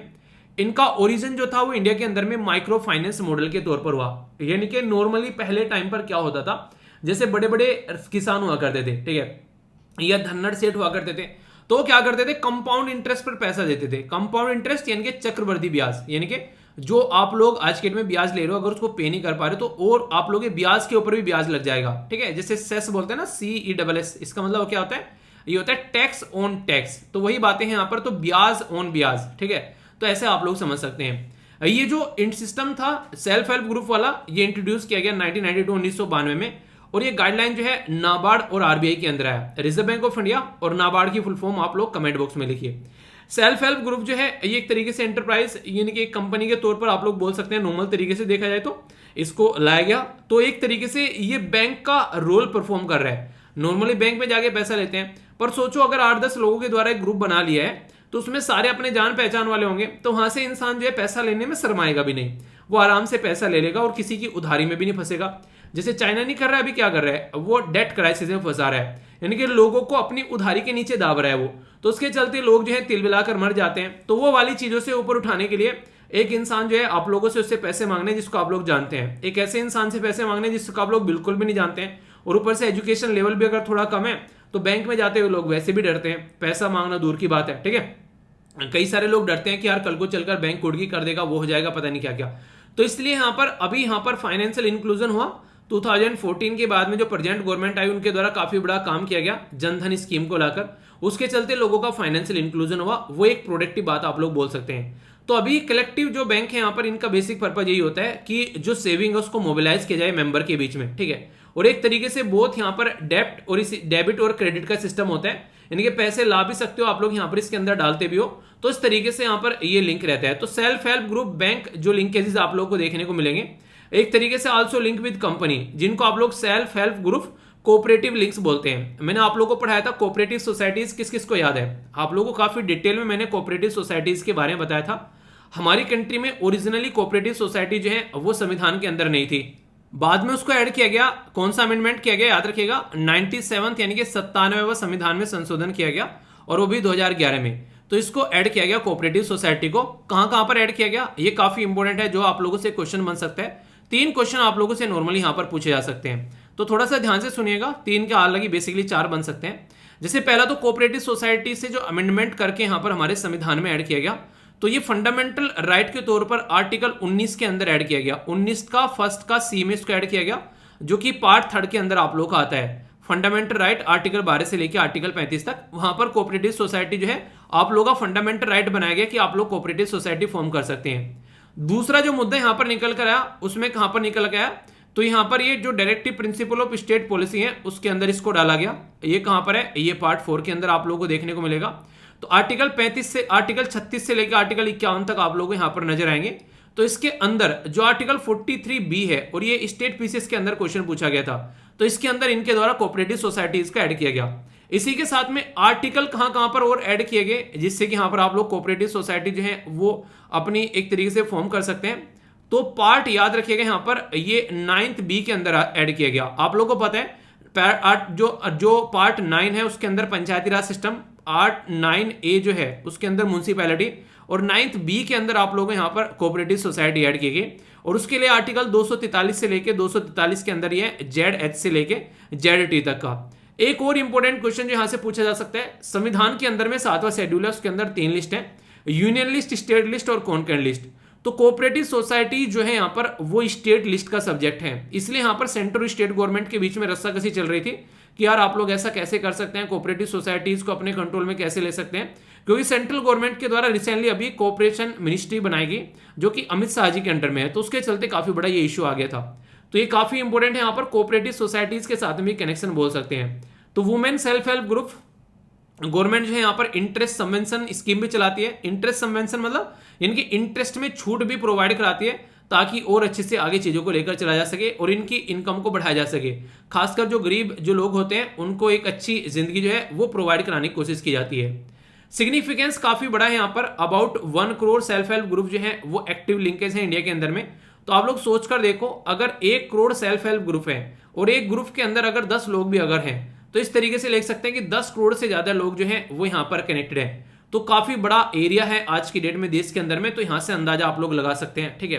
तो बोला गया involve 10 crore people of India, तो ये मैंने अभी बताया ना, एटलीस्ट 10 लोग भी अगर हैं, वैसे तो 10 से लेके 20 लोग तक यहां पर जा सकते हैं। तो इतना बड़ा सेक्शन जब सोसाइटी का इसके अंदर कनेक्टेड है तो कितनी ज्यादा जरूरत है। बैंक बैलेंस जो है लगभग 7000 करोड़ आप लोगों को देखने को मिलेगा, और 90% सेल्फ हेल्प ग्रुप जो है उसमें एक्सक्लूसिवली आप लोगों को वुमेन देखने को मिलेगी। तो आप लोग यहां से इसका एक एरिया समझ सकते हैं कितना बड़ा एरिया हो गया यहाँ पर। ये 90% महिलाएं यार, ठीक है, और उसमें से 7000 करोड़ आप लोग यहाँ पर इसका एग्रीगेट बैलेंस देखने को मिलेगा। तो अगर एक महिला 1 लाख रुपए कमाना स्टार्ट कर देती है तो कितना बड़ा एरिया यहाँ पर और बढ़कर आएगा। तो रोल क्या है, इनकम जनरेशन पुअर परिवार के अंदर में, तो वुमेन जो है वो डिसीजन मेकिंग कैपेबिलिटी भी उसकी आएगी। इसी के साथ में जो बैंक है उसमें आप लोगों को पुअर जो फाइनेंशियल इंक्लूजन जो देखने को मिलते हैं, तो वहां पर सेल्फ हेल्प ग्रुप जैसी चीजें जो हैं वो रोल प्ले करती हैं। खासकर डोवरी या फिर जो अल्कोहलिज्म, यानी कि एक तरीके से दारू पीना, या एक तरीके से जो नहीं एक जो यहाँ पर डोवरी की जो प्रथा होती है उसको भी रोकने का काम करती है, दहेज प्रथा को। तो ये चीजें हैं यहाँ पर कहीं ना कहीं, तो इससे भी फायदा है। प्रेशर ग्रुप रहता है इन ग्राम पंचायत, यानी कि ग्राम पंचायत में क्या काम होना है उसके ऊपर भी ये काफी बड़ा रोल प्ले करते हैं कई बार। सोशल अपलिफ्टमेंट होता है एक ऐसे सेक्शन का जो कि पीछे छूट जाता है, ठीक है, और खासकर वुमेन इंपावरमेंट में तो आप लोग यहाँ पर बोल ही सकते हैं। तो कल को चलकर वुमेन इंपावरमेंट के बारे में कुछ लिखने के लिए आ जाए और सेल्फ हेल्प ग्रुप के बारे में आप लोग वहां पर मेंशन कर दे तो एग्जामिनर एकदम समझ जाएगा कि हाँ जानता है इंसान, ठीक है। तो एक तरीके से वो अच्छे मार्क्स आप लोगों को देगा। तो यहाँ पर स्टेटिक्स जो है सेल्फ हेल्प ग्रुप से रिलेटेड, और यहाँ पर रोल क्या है जो सेल्फ हेल्प ग्रुप का। अब यहाँ पर एडवांटेज क्या है सेल्फ हेल्प ग्रुप के, तो एक तो वही है कि सोसाइटी की जो गलत चीजें हैं उनको साइड में करते हैं, वुमेन इंपावरमेंट करता है, इसी के साथ में लोग पार्टिसिपेट करते हैं, तो एक डेमोक्रेटिक सिस्टम देखने को मिलेगा। एम्प्लॉयमेंट जनरेट हो जाती है यहाँ पर, इजी एक्सेस है टू गवर्नमेंट स्कीम, इसमें यहाँ पर कई सारी चीजों को एक तरीके से अवेयरनेस फैलाते हैं। इसके साथ में लोगों की जीने का स्टैंडर्ड बनता है और फाइनेंशियल डिसिप्लिन भी आता है, क्योंकि पैसा खर्च करना, अभी आप लोग पैसा खर्च कर देते हैं आंखें बंद करके, पर लेकिन आप लोग पैसा आंखें बंद करके इसलिए खर्च कर पा रहे हैं क्योंकि आप लोगों के माता पिता के द्वारा सेविंग की गई है। अगर वो सेविंग न करते और आप लोग को बोलते ऐसा है कमाओ और अपने आप करो, तो देखते हैं आप लोग कैसे कर पाओगे, तो वो वाली चीजें जो है आप लोगों के ऊपर भारी पड़ जाती। तो इससे आप लोग एक अंदाजा लगा सकते हैं। लिमिटेशन क्या है सेल्फ हेल्प ग्रुप की, तो एक तरीके से एक यहाँ पर कहीं ना कहीं ये डिपेंडेंट काफी ज्यादा स्केल पर देखने को मिलेंगे, कोई एनजीओ पर, कोई गवर्नमेंट के ऊपर, ठीक है। इसी के साथ में यहाँ पर प्रॉपर एक क्वालिफाइड फैसिलिटेशन नहीं है, ठीक है, हाँ चल रहे हैं अपना, वो नहीं कहते एक तरीके से वो एक जुगाड़ चल रहा है, बस ऐसा बोल सकते हैं आप लोग, ठीक है। Lack of upgradation of skill, ये भी दिक्कत देखने को मिलेगी, प्रॉपर स्किल नहीं रहती है। सेल्फ हेल्प ग्रुप जो है नॉन प्रोफेशनल लोगों के द्वारा चलाए जाते हैं, जैसे मान लीजिए कोई 2-4 लोग जो है उनके द्वारा इकट्ठा होकर बना लिया अपना सेल्फ हेल्प ग्रुप, तो वो देखने को मिलेगा। कोई सिक्योरिटी रहती है, वीक फाइनेंशियल मैनेजमेंट रहता है, प्रॉब्लम रहती है कई बार कि एक तरीके से किस तरीके चीजों को आगे लेकर चलना है, रो चीजों की काफी कमी रहती है, कई बार मार्केट की भी एक्सेस नहीं मिल पाती है। तो इसलिए यहां पर जरूरी है जो भी दिक्कतें हैं उनको सुधारा जाए, जो एडवांटेज है इनके फायदा है उसको और इंप्रूव किया जाए। तो ऐसे सेल्फ हेल्प ग्रुप अगर हम लोग सुधार पाते हैं अच्छे लेवल पर, तो ये आने वाले टाइम पर कितने बड़े सोसाइटी के सेक्शन पर इंपैक्ट डाल सकते हैं। तो वो मैंने अभी आप लोगों को यहां पर बता दिया कि 7,000 करोड़ जो है यहाँ पर पैसे लग रहे हैं, और लगभग 10 करोड़ लोग जो हैं, और 90% यहाँ पर इसके अंदर महिलाएं। तो एक तरीके से वुमेन इंपावरमेंट का एक अच्छा सा साधन आप लोग इसको बोल सकते हैं। अभी रोल पूछ लेते हैं, रोल क्या है इसका यहाँ पर सेल्फ हेल्प ग्रुप में वुमेन इंपावरमेंट का। जैसे मैंने बोला क्वेश्चन भी आप लोगों से डायरेक्ट यहाँ से पूछा जा सकता है आंसर राइटिंग के लिए। तो सेल्फ हेल्प ग्रुप जो है वुमेन इंपावरमेंट का काफी बड़ा काम कर रहे हैं, जैसे मैंने बताया। अभी यहाँ पर खासकर आप लोगों ने देखा होगा कि मेल जो होता है गांव में उसको मानते हैं कि ये कमाएगा, और फीमेल जो है वो घर पर रहकर काम करेगी या फिर खेतों में काम करेगी। तो अभी यहाँ पर ये पैटर्न जो है सेल्फ हेल्प ग्रुप जो है थोड़ा सा साइड में कर रहे हैं, और गांव में रहने वाली महिलाएं भी इंडिपेंडेंट इनकम अपनी कमा पा रही है, ये अच्छी बात है। इसी के साथ में यंग सेमी लिटरेट जो वुमेन है, यानी कि जो प्रॉपर पढ़ी लिखी जो महिलाएं नहीं है, वो भी कम से कम अपने आप को एक सोसाइटी के साथ में कनेक्ट कर कुछ इनकम जनरेट कर पा रही है, और डिसीजन मेकिंग भी फिर बन जाती है जब इंसान कमाने लगता है। आप लोग समझ सकते हैं एक औरत ऐसी है जो कि घर में पढ़ी लिखी है, और हस्बैंड जो है वो भी यहाँ पर ठीक ठीक अपना कमा रहा है, तो दोनों मिलकर डिसीजन लेंगे तो घर अच्छे से आगे बढ़ेगा। पर लेकिन सोचो कि एक महिला पढ़ी लिखी नहीं है, हस्बैंड को लगता है यार क्या ही बताऊं, समझ में नहीं आएगा इसको, अगर मैं बताऊंगा तो अपना आप ही डिसीजन ले लेता है। तो अगर पढ़ी लिखी और कमाने वाली महिला है, तो एक तरीके से जो हस्बैंड है वो उसके साथ में चीजें डिस्कस करता है, उसके बाद में चीजों को आगे लेकर चलेगा। तो ये काफी इंपॉर्टेंट आप लोग यहाँ पर देखने को मिलेगा। इसी के साथ में कई सारे और भी एरिया में काम करते हैं, जैसे बिजनेस कॉरेस्पोंडेंस हो गया बीसी, इसी के साथ में यहाँ पर ये बैंक सखी हो गया, किसान सखी हो गया, इसके साथ में यहाँ पर पशु सखी, ठीक है। तो कहने का मतलब है कि कई सारे एरिया में अपनी सपोर्ट भी प्रोवाइड कराते हैं, ठीक है। तो ये बेसिक चीजें हैं। यहाँ पर कुछ बातें करते हैं एक तरीके से जहां से आप लोगों के क्वेश्चन भी बन सकते हैं जो इसी से रिलेटेड है। यह शक्ति कार्यक्रम या फिर ई शक्ति लगा दिया, यानी कि चीजों को डिजिटलाइज फॉर्म में लेकर आना। तो यहाँ पर ई शक्ति प्रोग्राम जो है वो नाबार्ड के द्वारा स्टार्ट किया गया, ताकि सेल्फ हेल्प ग्रुप को यहाँ पर डिजिटलाइज किया जा सके, और प्रोजेक्ट जो है वो इंप्लीमेंट किया जा रहा है 100 डिस्ट्रिक्ट में पूरे देश के अंदर में। इससे क्या होगा, डिजिटल फॉर्म में चीजें आएंगी तो और अच्छे लेवल पर फाइनेंशियल इंक्लूजन कर पाएंगे, जो बैंक वगैरह है वो भी अच्छे से कनेक्ट यहाँ पर हो पाएंगे, और नेशनल लेवल पर फाइनेंशियल इंक्लूजन देखने को मिलेगा, तो अच्छी चीजें होंगी। शब्द फाइनेंशियल इंक्लूजन कई बार इस्तेमाल कर रहा हूं, इसका मतलब ये कि वो लोग जिनका बैंक में अकाउंट नहीं है उनको भी बैंक के साथ में कनेक्ट करना, इसको फाइनेंशियल इंक्लूजन बोलते हैं। तो कई बार ऐसे शब्द जो होते हैं टेक्निकल वर्ड होते हैं जो कि आप लोगों से यूज किए जाते हैं। क्वालिटी इंप्रूव होगी यहाँ पर सेल्फ हेल्प ग्रुप के मेंबर की, और इफिशिएंट तरीके से hassle free delivery banking service देखने को मिलेगी, टेक्नोलॉजी अगर रहेगी तो, यानी कि कोई भी रुकावट नहीं आएगी, अच्छे से चीजों को एंजॉय कर पाएंगे। एक ऐसा सिस्टम आप लोगों को देखने को मिलेगा, और अगर आधार कार्ड के साथ में लिंक कर दिया तो और भी पॉजिटिव रेस्पॉन्स आप लोगों को यहाँ पर निकल कर आएगा। तो इस तरीके से आप लोग अंडरस्टैंड कर सकते हैं। तो कई बार ऐसी चीजें आप लोगों को देखने को मिलती हैं, तो काफी इंपॉर्टेंट टॉपिक था। अब क्वेश्चन आएंगे कई सारे, तो देखता हूं आप लोगों ने आर्टिकल कितने अच्छे से सुना है, तो आप लोग अपने आप को चेक भी कर सकते हैं, इससे पता चलेगा कि आप लोगों ने कितने अच्छे से आर्टिकल सुना है, ठीक है। क्वेश्चन पहला यहां पर बात की जा रही है कि which of the following are the limitation of self help group, lack of security, weak financial management, financial discipline, और लैक ऑफ जो एक तरीके से लैक ऑफ जो ग्रेडेशन जो होती है एक तरीके से उसकी स्किल के बारे में बात की जा रही है, ठीक है। तो कहने का मतलब यहाँ पर ये है कि ये पर्टिकुलर कौन सी लिमिटेशन है ये आप लोगों को बताना है। तो ए में बोला यहाँ पर अगर बात करें, ये बोला गया 1 2 3, बी बोला गया 2 3 4, सी बोला गया 1 2 4, डी बोला गया ऑल ऑफ द अबोव। तो अगर बात करें यहाँ पर तो क्या क्या है यहाँ पर, अगर बात करें जो लिमिटेशन है, तो ये मैंने अभी आप लोगों को लिमिटेशन बताई।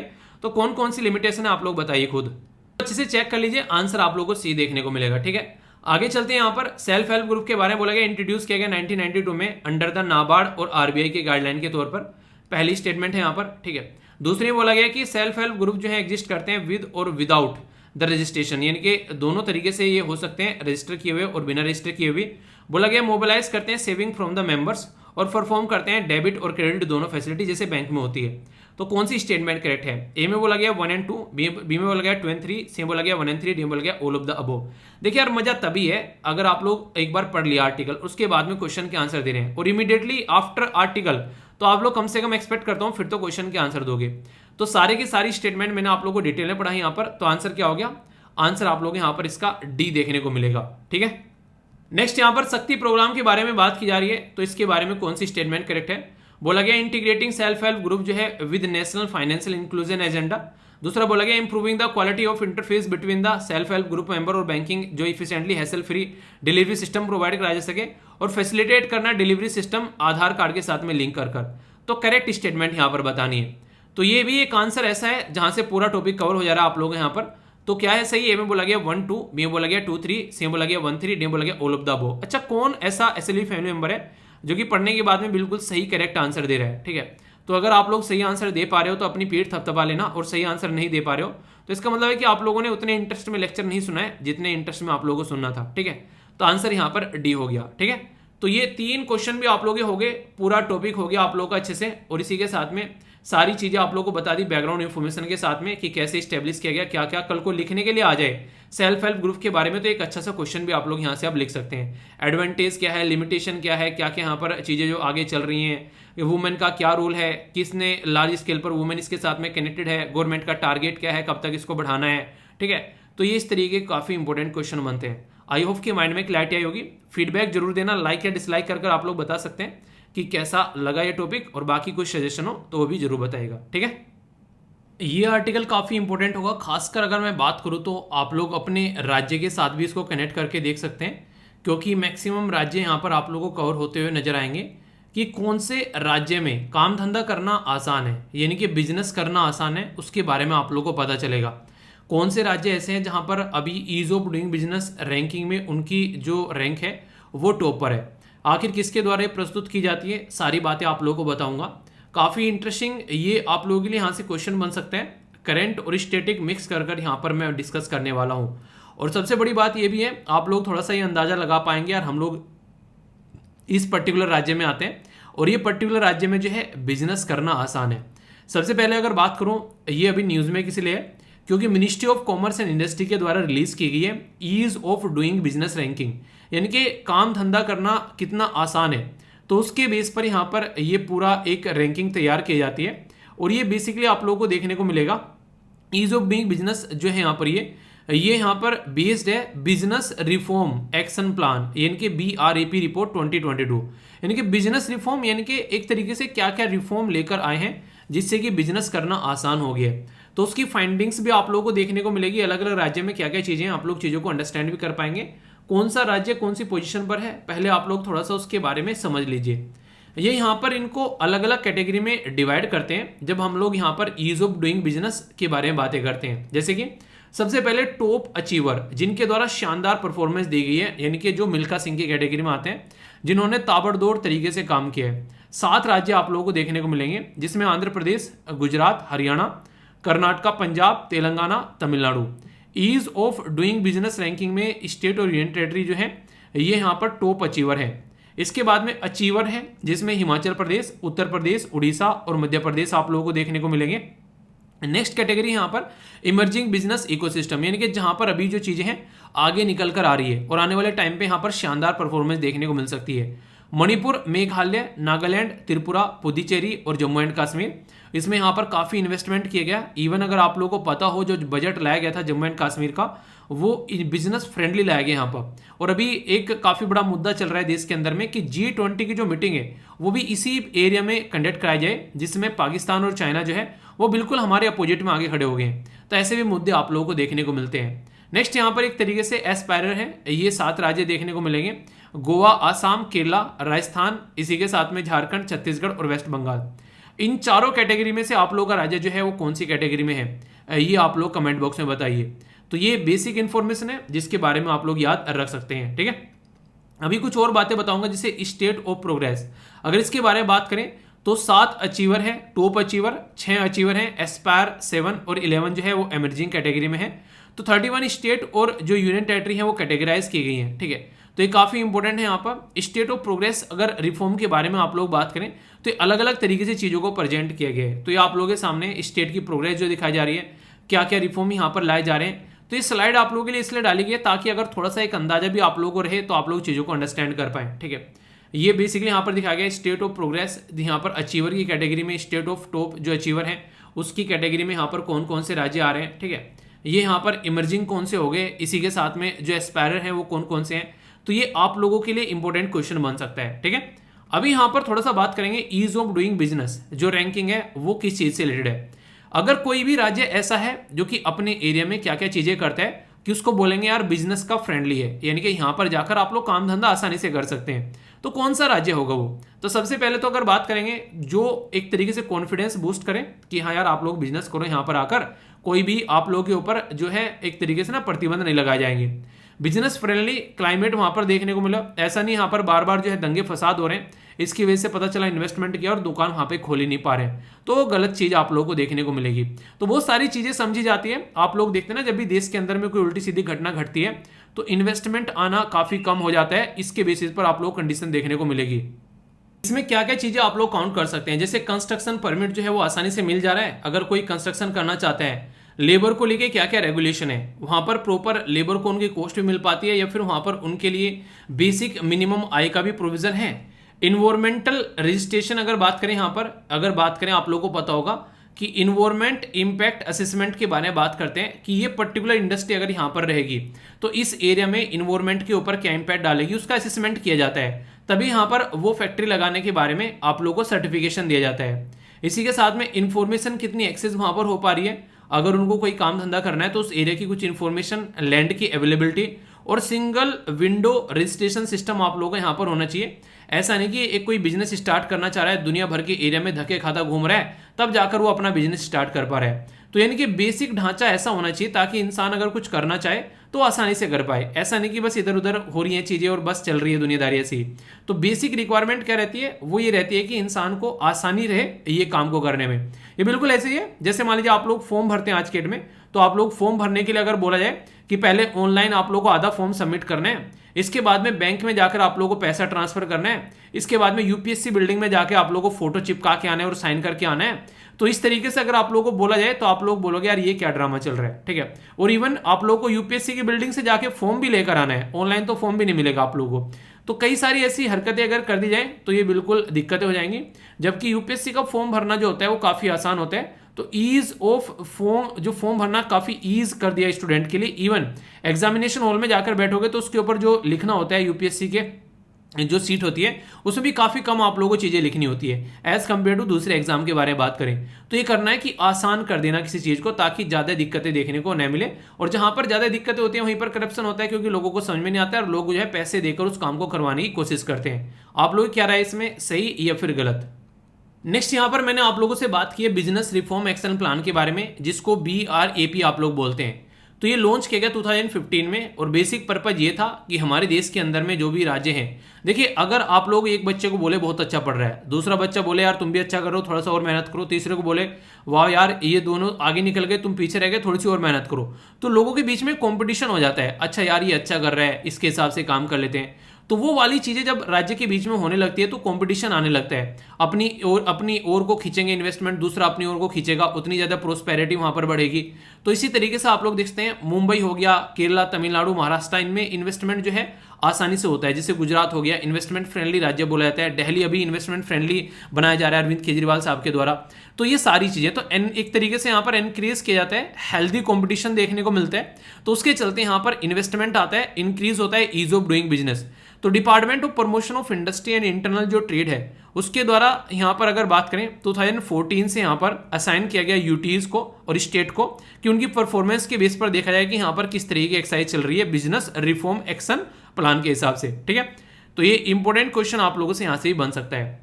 अब एक क्वेश्चन आप लोगों के लिए एग्जाम के पॉइंट ऑफ से, और ये यूपीएससी के पैटर्न में है, अगर आप लोग यहाँ पर देख पा रहे हैं, ऐसे क्वेश्चन अक्सर आप लोगों से पूछे जाते हैं। यहाँ पर बात की जा रही है ease of doing business ranking के बारे में। आप लोगों को यहाँ पर ये बताना है कि ये जो राज्य दे रखे हैं ये ठीक मैच किए गए या फिर नहीं किए गए हैं। बोला गया है फर्स्ट टॉप अचीवर में हरियाणा, अचीवर में उड़ीसा, एमर्जिंग स्टेट इकोसिस्टम के अंदर में नागालैंड, और एस्पायरर जो है यहाँ पर उसमें जम्मू एंड कश्मीर। तो सही स्टेटमेंट कौन सी है? ए में बोला गया ओनली 1 पेयर सही है, बी में बोला गया ओनली 2 पेयर सही है, सी में बोला गया ओनली 3 पेयर सही है, और डी में बोला गया ऑल 4 पेयर सही है। तो सही आंसर क्या है आप लोगों के हिसाब से यहाँ पर? तो अभी मैंने आप लोगों को डिटेल में बताया यहाँ पर, जैसे जम्मू एंड कश्मीर के अंदर आप लोग देखिए तो कहाँ पे था ये एमर्जिंग की कैटेगरी में था यहाँ पर, और यहाँ पर जम्मू एंड कश्मीर कहाँ पर दे दिया? तो यहाँ पर दे दिया, तो ये गलत है यहाँ पर। ठीक है, तो आप लोगों को यहाँ पर आंसर सी है, यानी कि 3 स्टेटमेंट आप लोगों को सही देखने को मिलेगी। तो डायरेक्ट ऐसे क्वेश्चन आप लोगों के एग्जाम में बन जाते हैं, और आप लोग अगर इन राज्य से आते हैं तो ये स्लाइड आप लोगों के लिए इसलिए डाली गई है ताकि आप लोग इनके साथ में कनेक्ट करके रखें, और स्टेट पीसीएस के अंदर भी अगर कोई क्वेश्चन आप लोगों का बनता है तो वहां पर भी आप लोग न छोड़ें। एग्जाम की प्रिपरेशन इस तरीके से करें। देखिए, अगर आप लोग यूपीएससी की तैयारी कर रहे हैं तो स्टेट पीसीएस को कम से कम अपने एरिया के, मान लीजिए आप लोग आते हैं आज के डेट में राजस्थान से, ठीक है, और राजस्थान में आप लोग तैयारी कर रहे हैं अपने एक तरीके से यूपीएससी की, तो कोशिश करो कि राजस्थान के पीसीएस की भी आप लोग तैयारी करो पैरेलल में। उससे फायदा क्या रहेगा? उससे फायदा ये रहेगा कि यूपीएससी के साथ में जब आप लोग पीसीएस की तैयारी करते हो तो इनडायरेक्ट वे में यूपीएससी का इंटरव्यू भी आप लोगों का तैयार हो जाता है। तो ये एक आसान तरीका रहता है, क्योंकि आप लोग लोकल इन्फॉर्मेशन को पढ़ोगे तो आप लोगों का जो डिटेल एप्लीकेशन फॉर्म है उसमें आप लोगों की स्टेट के बारे में, डिस्ट्रिक्ट के बारे में इंफॉर्मेशन रहेगी, तो उसको एक्स्ट्रा पढ़ने की जरूरत नहीं पड़ेगी, एग्जाम भी आप लोगों का एक तरीके से तैयार हो जाएगा। तो एक सजेशन रहता है, वैसे कई सारे इस तरीके के मैंने देखे हैं स्टूडेंट जो तैयारी करते हैं और वो दोनों एग्जाम अक्सर निकाल लेते हैं, तो इसको आप लोग पैरेलल में लेकर चल सकते हो। काफी ज्यादा फायदा इसका आप लोगों को देखने को मिलेगा आने वाले टाइम में। आई होप कि आप लोग इसको इंप्लीमेंट करोगे और फिर अपने आप खुद इफेक्ट देखना आप लोग कितना शानदार आप लोगों का रिजल्ट आता है, क्योंकि आप लोग उसको इंटरेस्ट लेकर पढ़ना स्टार्ट कर देते हो, हर जगह आप लोगों को फायदा देखने को मिलता है। ठीक है, आई होप कि ये बातें आप लोगों के माइंड में क्लियर आ रही होंगी और इनको आप लोग लाइफ में इंप्लीमेंट करोगे।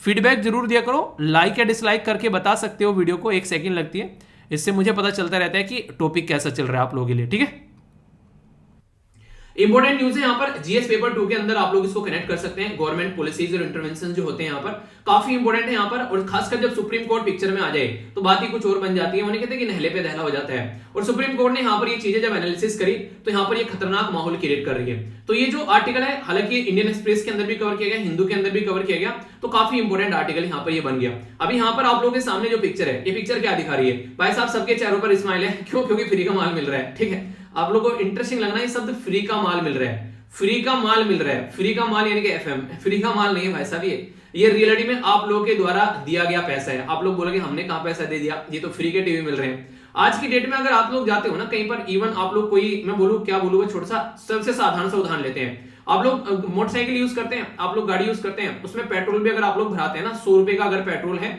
तो लगभग आप लोग उसमें मोटे मोटे तौर पर बोलूंगा मैं यहाँ पर, एग्जैक्ट डेटा नहीं मतलब ऊपर नीचे होता रहता है, क्योंकि वो आप लोग 50 से 55 रुपए जो है वहां पर आप लोग टैक्स पे करके आते हो। ठीक है, इसको ये लगता है ना टैक्स पे नहीं करते हैं। आप लोगों का जो तेल का प्राइस है वो भी फिलहाल थोड़ा बढ़ गया, तो 45 के करीब आप लोगों को देखने को मिलेगा, 45 या फिर आप लोगों को लगभग 50 के करीब देखने को मिलेगा।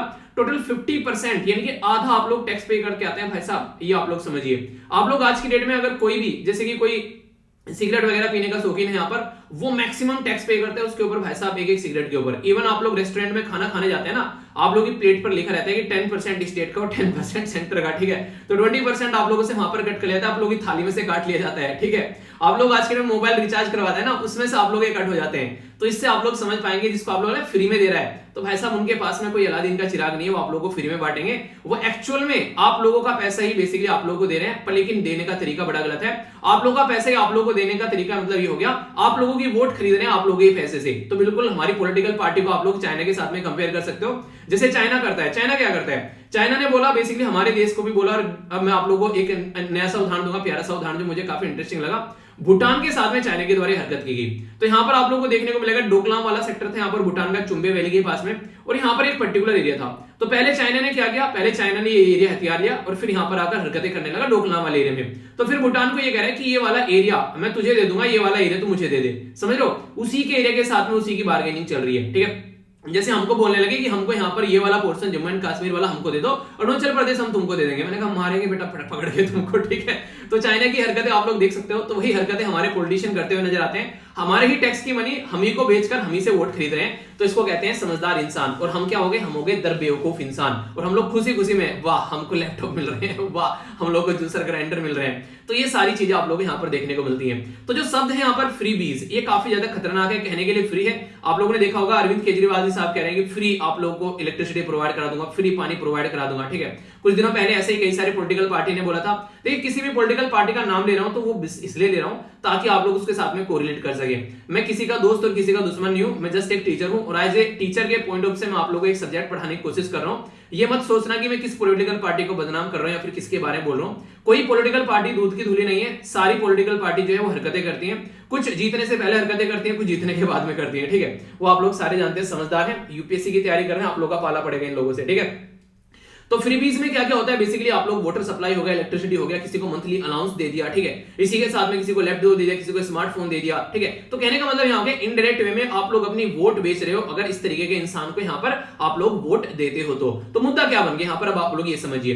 अभी अगर मोटे मोटे तौर पर मैं आप लोग को बताऊं जो कि काफी खतरनाक है सोचने में भी, यहाँ पर सुप्रीम कोर्ट में जब एक पिटीशन गई, पिटीशन यहाँ पर याचिका दायर की गई सुप्रीम कोर्ट के अंदर में, तो सुप्रीम कोर्ट ने बोला इलेक्शन कमीशन ऑफ इंडिया को और इसी के साथ में गवर्नमेंट को भी कि भाई साहब ये चल क्या रहा है, ये तो एक तरीके से खुलेआम सट्टेबाजी चल रही है कि पैसा एक तरीके से पैसा लो वोट दो, खुलेआम चल रहा है। मतलब लैपटॉप ले लो, एक इनडायरेक्ट वे में ये तो वही हो गया ना कि हम लोग दहेज नहीं लेंगे, अपनी बेटी को जो देना है दे दो। तो वही वाली बात होगी ना कि दहेज नहीं लिया, अपनी बेटी को जो देना है दे दो।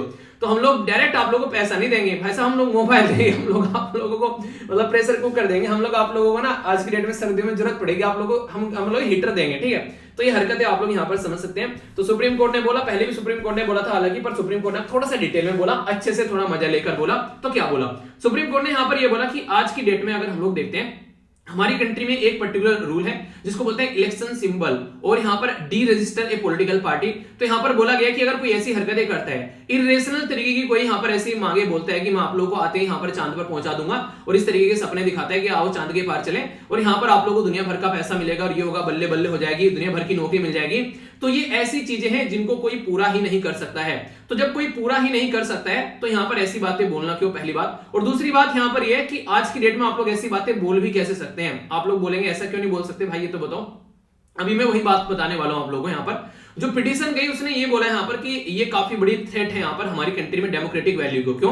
क्योंकि एक पॉलिटिकल पार्टी है जो बोलती है कि मैं पावर में आऊंगा तो ये फ्री प्रोवाइड करा दूंगा, ठीक है। दूसरी पॉलिटिकल पार्टी कुछ बोलती है और एक पॉलिटिकल पार्टी यहाँ पर कुछ नहीं बोलती है, वो एक नॉर्मल इलेक्शन लड़ रही है। तो कहीं ना कहीं तो हमारे जो संविधान की जो स्पिरिट है उसको ये हनन करता हुआ नजर आ रहा है। कैसे? अभी आज की डेट में यहाँ पर एक लेवल प्लेइंग फील्ड नाम की एक चीज होती है, यानी कि सारे इक्वल है। मैं ये लेक्चर आप लोगों को पढ़ा रहा हूं, ऐसे थोड़ा ना मैं किसी के कान में जाकर बोलूं ये टॉपिक ना इंपॉर्टेंट है, तुम्ही को बता रहा हूं, किसी और को नहीं बता रहा हूं। ऐसा बोला मैंने किसी को? चिल्लाकर बोलूंगा वैसा वीडियो के अंदर ये टॉपिक इंपॉर्टेंट है तो सबको बोलूंगा, 50-60 हजार जितने देख रहे हैं सबको सुनेगा, ठीक है। तो ये होगा। तो यानी कि ऐसा थोड़ी ना कि किसी को स्पेशली मैं यहाँ पर कोई काम कर रहा हूं, ठीक है। लेकिन जब यहाँ पर किसी के लिए स्पेशल चीज हो जाती है तो फिर दिक्कत हो जाती है। तो एक पर्टिकुलर एक एरिया के जो लोगों को यहाँ पर लुभाना, उनको ये बोलना कि तुमको ये प्रोवाइड करा देंगे अगर हमको वोट दे दोगे, तो ये कहीं ना कहीं हमारी डेमोक्रेटिक वैल्यू के खिलाफ हो गया और ये लेवल प्लेइंग फील्ड नहीं रहा। यानी कि लोग जो है यहाँ पर वो अलग अलग दायरे में यहाँ पर आकर खड़े हो जाएंगे। अब यहाँ पर किन किन मुद्दों का यहाँ पर ये हनन होता है, तो पिटीशन किसके बारे में उसने क्या बोला और सुप्रीम कोर्ट ने इसके बारे में क्या समझा। तो पहले आप लोग ये समझिए मुद्दा, तब आप लोग चीजों को समझ पाएंगे। हमारे देश में एक पर्टिकुलर एक्ट, एक पर्टिकुलर आर्टिकल है, इसको आर्टिकल 14 बोलते हैं, वो इक्वलिटी बिफोर लॉ बोलते हैं। तो आप लोगों ने बोला कि सारे स्टूडेंट्स जो हैं वो स्टूडेंट को आप लोग लैपटॉप प्रोवाइड करा देंगे या फिर आप लोग किसी पर्टिकुलर पर्सन को फोन प्रोवाइड करा देंगे। अब मान लीजिए आप लोगों ने बोला स्टूडेंट को फोन प्रोवाइड करा देंगे, तो स्टूडेंट की वोट की वैल्यू जो है वो आप लोगों ने बढ़ा दी। हमारे कोई बुजुर्ग है उसकी वोट की वैल्यू यहाँ पर कम होगी। क्यों? क्योंकि उसको ना यहाँ पर 50-60 हजार का लैपटॉप नहीं मिल रहा है, स्टूडेंट को लैपटॉप मिल गया।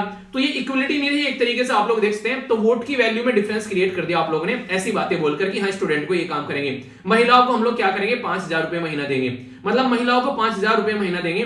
तो आप लोगों ने बच्चे, पुरुष और बुजुर्ग को अलग कर दिया यहाँ पर इससे, तो वोट की वैल्यू में डिफरेंस क्रिएट कर दिया आप लोगों ने। ये बिल्कुल गलत बात है। आर्टिकल 162 जो एग्जीक्यूटिव पावर आप लोग यहां पर यूज करते हैं वो भी काफी खतरनाक यहां पर देखने को मिलेगी। जो इंपॉर्टेंट है मैं समझाऊंगा यहां पर आर्टिकल 266, ये कंसोलिडेटेड फंड ऑफ इंडिया, जो कि आप लोगों ने कई बार पढ़ा होगा इसके बारे में। जो कंसोलिडेटेड फंड ऑफ इंडिया होता है तो इसमें जो भी पैसा जाता है वो टैक्स पेयर की मनी जाती है। आप लोग जो मैंने बोला ना अभी यहाँ पर पेट्रोल भरा रहे हो, खाना खा रहे हो, या फिर कोई भी आप लोग इधर उधर से कोई सामान लेकर आ रहे हो, वो सारा इकट्ठा होकर कंसोलिडेटेड फंड ऑफ इंडिया में जाता है। और यहां से पैसा निकालने के लिए आप लोगों को बजट प्रस्तुत करना पड़ता है, जो कि अभी आप लोगों का 1 तारीख को प्रस्तुत किया जाएगा। उस बजट के बेस पर आप लोगों को यहाँ पर पार्लियामेंट में डिबेट डिस्कशन करना पड़ता है और फिर आप लोग बजट से पैसा निकाल पाते हैं और उस पैसे को आप लोग खर्च कर पाते हैं जनता के ऊपर। पर लेकिन आपने क्या किया भाई साहब, अब तक तो आप लोगों ने गवर्नमेंट भी नहीं बनाई, बजट प्रस्तुत करने के लिए आप लोगों को यहाँ पर प्रॉपर एक बिल लेकर आना पड़ेगा। अच्छा, मनी बिल किस आर्टिकल में आता है जरा बताइए, ये क्वेश्चन आप लोगों के लिए। तो बजट प्रस्तुत करने के लिए भी आप लोगों को एक आर्टिकल, एक पर्टिकुलर डिस्कशन करना पड़ेगा, सारा काम करना पड़ेगा, पर उससे पहले गवर्नमेंट में आना पड़ेगा। अभी भाई साहब आप लोग गवर्नमेंट में भी नहीं हो, अभी आप लोग जस्ट इलेक्शन लड़ रहे हो और आप लोगों ने पहले बता दिया कि कंसोलिडेटेड फंड ऑफ इंडिया में से इतना पैसा निकाल के हम लोग तुम्हारे लिए बांट देंगे। तो ये तो बिल्कुल ही अति हो गई ना किसी चीज की, ठीक है। ये तो एक तरीके से गवर्नमेंट ने बिल्कुल ही एक तरीके से गवर्नमेंट ने, फिर कोई ऐसी पॉलिटिकल पार्टी जो भी पावर में भी नहीं है, वो एक तरीके से अपने आप ही सारी चीजें मुद्दा लिए बैठा है कि हाँ हम लोग ऐसा कुछ कर देंगे। मतलब वो पूरा ही पार्लियामेंट्री सिस्टम है, स्टेट लेजिस्लेचर का जो सिस्टम है, सबको ही ताक पर लगा दिया आप लोगों ने। तो कितने हद तक सही है। आर्टिकल 282 के बारे में बात करें, डिस्क्रिशनरी जो ग्रांट होता है उसके बारे में बात करें, तो यहां पर इसका भी आप लोगों ने हनन कर दिया एक तरीके से देखा जाए तो। यहां पर कहीं ना कहीं आप लोग देख रहे हैं कि एक इक्वलिटी जो है वो खत्म कर दिया आप लोगों ने, और पूरा एक जो पैटर्न है एक संविधान के बेस पर जो डेमोक्रेटिक वैल्यू है वो सारी बर्बाद कर डाली आप लोगों ने यहाँ पर फ्री में ये चीजें बांटकर। बहुत गहरी बात है यहाँ पर, आप लोग ऊपर ऊपर से इसको देखकर कई बार निकल जाते हैं, पर रियलिटी में गहराई जाकर समझेंगे तो आप लोगों को चीजें समझ में आ जाएगी।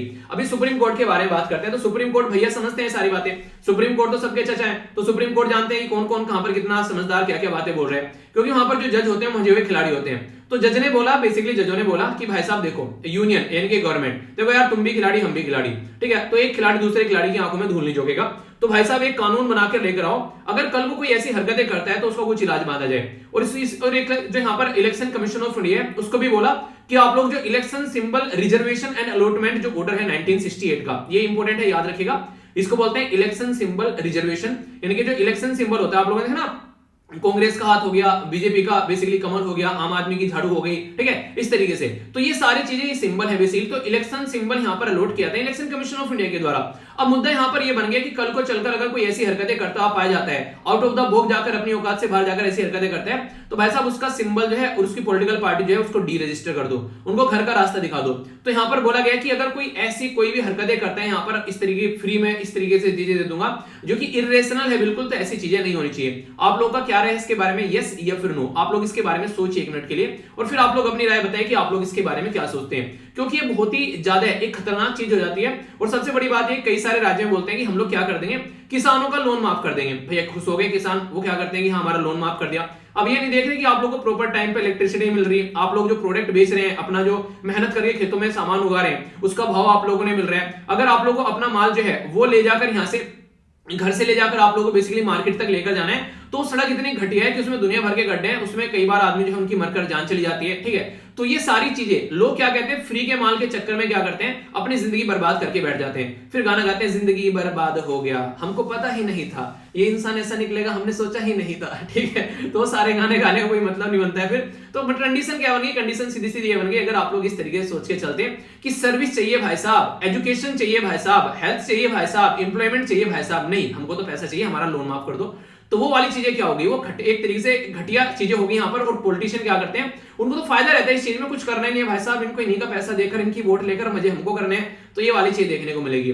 तो फ्रीबीज जो क्या है वो एक तो इकोनॉमी पर इतना बर्डन डाल देती है। आज के में आधे से ज्यादा जो बैंक है ना गवर्नमेंट के हिस्से में जो आते हैं, वो रोते हैं भाई साहब कि हमारा एनपीए बढ़ गया। एनपीए बढ़कर नहीं बढ़ाया गया, बाकायदा भाई साहब उसके पीछे पूरी साजिश की गई है, ठीक है। तो साजिश के बेस पर पूरी कमर तोड़िए अपनी, बैंक को फेल करने के लिए प्लानिंग नहीं पूरी साजिश करनी पड़ती है, तब जाकर पूरा बैंक फेल होता है। तो यहाँ पर ये बैंक इसलिए फेल हो रहे हैं आज के डेट में, बहुत सारे फिर बोलते हैं काम नहीं करते हैं, इनको प्राइवेटाइज कर दो। क्यों भाई साहब प्राइवेटाइज वाले, क्या उनको कोई अलादीन का चिराग अगर घिसका चलाएगा, आप ही रहोगे फिर वहां से, हरकतें होंगी थोड़ी सी है कि प्राइवेट वाले आपको पता चला मना कर दिया कि भाई साहब हम नहीं देंगे तुमको लोन, ठीक है, तुम तो ना हमारा पैसा मरवा देते हो।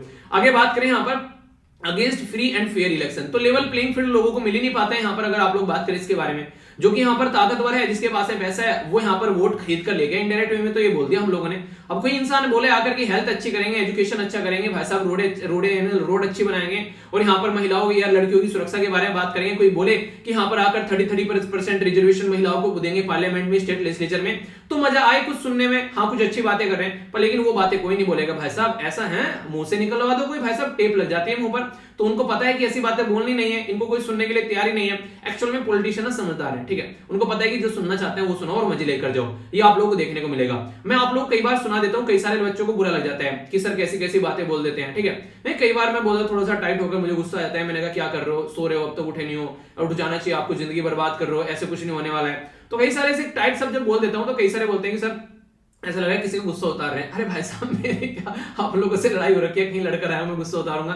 मैं तो ये रहता है कि अच्छा लगता है जब रिजल्ट आता है तो आप लोगों का सिलेक्शन हो जाए, तो वो चीजें लगती हैं, तो आप लोगों को जो सुनना चाहिए अगर वही सुनाते रहूं, गान गाता जाता रहूं, ठीक है, मतलब मैं आप लोगों को पढ़ाऊं और पढ़ाने के बाद में एक ओवरव्यू सा देकर चला जाऊं 10-15 मिनट की वीडियो बनाकर, और फिर बोल दूं कि सब कुछ कवर हो गया।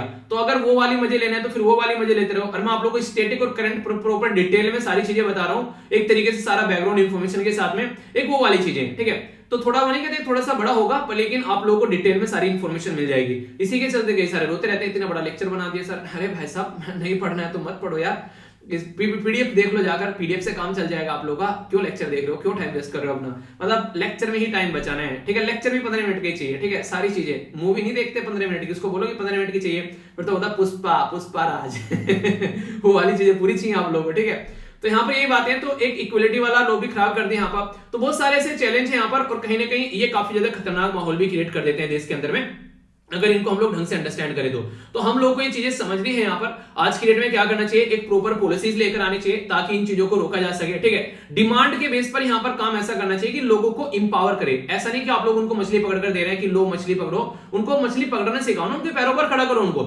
जैसे बोलता हूँ आंसर राइटिंग करो, भाई साहब आंसर राइटिंग करोगे तभी वहां पर जाकर कुछ काम होने वाला है, ठीक है, रेगुलर 2 आंसर देता हूँ लिखने के लिए, पर लेकिन देखो कितने करते हैं आंसर राइटिंग। तो ये बातें हैं, क्वेश्चन के आंसर पूछता हूँ तो वो बातें हैं। तो यहाँ पर एक केस है जिसको बोलते हैं S Subramaniam Balaji versus government of Tamil Nadu 2013 का केस। तमिलनाडु का मैंने अभी केस दिखाना है, ये जो टेलीविजन लेकर भाग रहे हैं यहाँ पर, ये तमिलनाडु वाले इतने खुश हो रखे हैं, ठीक है, इनको ये नहीं पता तुम्हारे ही काट के तुम्हारी जेब में डाल दिया गया, ठीक है, तुम्हारी मतलब बेवकूफ बनाया गया, तुम्हारी मतलब एक तरीके से एक नहीं तुम्हारी पैसा तुम्हारी जेब में डाल दिया गया, तुम ही खुश हो रहे हो, ठीक है, तो बेवकूफ बना दिया गया बेसिकली। तो यहाँ पर अगर बात करें तो यहाँ पर जो सुब्रमण्यम जो बालाजी का केस था, याद रखिएगा 2013 का, इसमें सुप्रीम कोर्ट ने बोला भी था कि भाई साहब बहुत ज्यादा खतरनाक है, यहाँ पर डिस्टर्ब करने वाला है, लेवल प्लेइंग फील्ड नहीं रहने देता, डेमोक्रेसी को बर्बाद करेगा, यहाँ पर ये अनरियलिस्टिक है, इससे थोड़ा सा बचो वरना बहुत सारी दिक्कतें देखने को मिलेगी। तो समझ में आ गया पूरा आर्टिकल क्या था। अब लिखने के लिए भी आ जाए तो कोई लिख भी सकते हो, कुछ को बताने के लिए आए तो बता भी सकते हो, मुझे नहीं लगता है कोई कंफ्यूजन होना चाहिए। तो काफी बेहतरीन और ये प्यारा आर्टिकल था, कोई भी आप लोगों को यहाँ पर डाउट नहीं होना चाहिए। आपने कभी भी अगर फ्लाइट में यात्रा की है तो कौन सी फ्लाइट में आप लोगों ने की है, जैसे स्पाइस जेट हो गया, ठीक है, इसी के साथ में इंडिगो हो गया, विस्तारा हो गया। अभी फिलहाल जो है हमारी कंट्री में एक पर्टिकुलर ऑर्गेनाइजेशन है जिसका नाम है डीजीसीए जो होता है इसको बोलते हैं directorate general of civil aviation.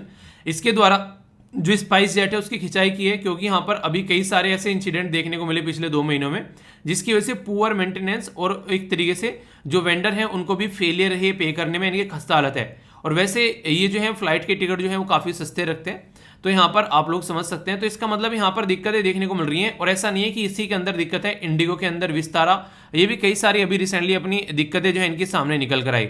लग रहा है यहाँ पर जो टाटा के द्वारा अभी एयर इंडिया खरीदी गई है वो मार्केट में आए और इनको सबको धूल चटाए, कैसा रहेगा ऐसा मुझे लगता है उस टाटा वाली आनी चाहिए एक शानदार तरीके से, और उसकी सर्विस टाटा आप लोगों को पता है हमेशा अच्छी सर्विस देते हैं, तो वो एक अच्छा इनके लिए एक सोल्यूशन रहेगा। बाकी यहाँ पर रायपुर पुलिस के द्वारा डिक्लेयर कर दिया गया टीवी एंकर को एब्सकॉन्डर यानी कि भगोड़ा। इसका मतलब क्या है, इसका मतलब ये कि जब यहाँ पर पकड़ने के लिए गाजियाबाद के अंदर जो छत्तीसगढ़ की पुलिस पहुंची तो यूपी पुलिस उसको उठाकर ले गए और 12 घंटे के बाद यहाँ पर उसको बेसिकली छोड़ा। तो उसके चलते यहाँ पर कंडीशन जो है खराब हो गई 2 स्टेट के बीच में, और अभी यहाँ पर सुप्रीम कोर्ट इसकी जो है बेसिकली सिचुएशन को सुनेगी, आगे कैसे चीज़ों को लेकर चलना है। रोहित रंजन है ये एंकर जिनके द्वारा फेक इन्फॉर्मेशन फैलाई गई जो राहुल गांधी के बारे में, तो उसके चलते ये न्यूज़ में थे, ठीक है। अब जो है डोमेस्टिक जो खासकर एलपीजी सिलेंडर है 50 रुपये और बढ़ जाएंगे। अब अगर दिल्ली में आप लोग रहते हैं तो 1053 रुपये आप लोगों को पे करने पड़ेंगे। तो ये एक नया अभी यहाँ पर चीज़ें देखने को मिल रही हैं। अगर आप लोग 2 डोज अपने लगवा चुके हैं और आप लोग चाहते हैं एक और प्रिकॉशनरी यानी कि एक प्रिकॉशन वाली डोज लगवाएं तो 6 महीने बाद उसको आप लोग लगा सकते हैं सेकेंड डोज के बाद में, ये इन्फॉर्मेशन दी गई है। बाकी टोरंटो म्यूजियम से यहाँ पर ये पोस्टर हटा दिया गया है जो देवी काली की जो इंसल्ट यहाँ पर की गई थी एक तरीके से, तो ये काफ़ी अच्छी बात है। तो उसके चलते काफ़ी इशू देखने को मिले थे, तो ये एक अच्छी न्यूज़ यहाँ पर है। अब सिचुएशन थोड़ी नॉर्मल रहेगी। बाकी लैंडस्लाइड के बारे में मैंने बताया था, ये ऐसा मौसम है यार, आप लोग पहाड़ी इलाके में कम से कम न घूमने जाएं बारिश के मौसम में, बहुत सारे इशू देखने को मिलते हैं, कई सारे लोगों की जान भी जाती है। दिल्ली के बारे में अगर बात करें तो अभी यहाँ पर बोला जा रहा है कि आने वाले 10 अभी यहाँ पर पिछले अगर बात करें कुछ टाइम में 10 साल के अंदर में दिल्ली जो गवर्नमेंट के द्वारा 4200% ज़्यादा है जो स्पेंड किया गया है एडवर्टीजमेंट के ऊपर में। ये राइट टू इन्फॉर्मेशन यानी कि आरटीआई के थ्रू पता चला है। तो यानी कि एडवर्टीजमेंट पे दुनिया भर का पैसा खर्च किया जाता है, खासकर अवेयर करने के लिए लोगों को, या फिर कई बार अपनी पॉलिटिकल पार्टी का प्रचार करने के लिए भी। तो ये भी कई सारी चीज़ें आप लोगों को देखने को मिलती है। इंश्योर करना है सप्लाई ऑफ सैनिटरी नैपकिन्स, ये काफ़ी इंपॉर्टेंट है। खासकर जो पीरियड्स होते हैं यार, ये एक ऐसी चीज़ होती है जिसके बारे में आज भी लोग बात करने से शर्माते हैं, जबकि एक नेचुरल प्रोसीजर है और हम जैसे लोग जो हैं इसकी चलते ही पैदा होते हैं इस धरती पर लेकिन फिर भी यहाँ पर जो बच्चे हैं वो काफ़ी ज़्यादा प्रॉब्लम फेस करती हैं। अगर बात करें ये आज की डेट में कहीं ना कहीं आप लोग देखते हैं कई सारी कंट्री ऐसी हैं जहाँ पर फ्री सप्लाई की जाती है। हमारी कंट्री में भी किशोरी योजना इसी पर्टिकुलर पर्पज़ के लिए लाई गई थी, ठीक है। तो ये आप लोग समझ सकते हैं। तो अभी हाई कोर्ट ने बोला है कि यहाँ पर ये जो सैनिटरी नैपकिन्स है इंश्योर करना चाहिए, और खासकर स्कूल में अवेलेबिलिटी होनी चाहिए वाटर वगैरह, और एक तरीके से सेपरेट जो भी वॉशरूम होते हैं जहाँ पर इनको चेंज किया जा सके। तो उसी के चलते यहाँ पर ये बातें की जा रही है, ठीक है। तो कई सारे ऐसे इशू देखने को मिलते हैं, इसको कहते हैं हिम्मत। अब तक भी गुप्तकर अलायंस जो है उनको ये लग रहा है जम्मू एंड कश्मीर जो है उसको बेसिकली फिर से इंडिपेंडेंट कॉन्स्टिट्यूशन मिलेगा, आर्टिकल 370 को फिर से अप्लाई किया जाएगा, फिर से एक राज्य तो खैर बन सकता है, वो आगे बनेगा भी, पर लेकिन ये एक अलग ही वो चल रहा है। तो इसको लेकर ये गुप्तकर अलायंस बना था और अब भी उसी पैटर्न में चल रहे हैं।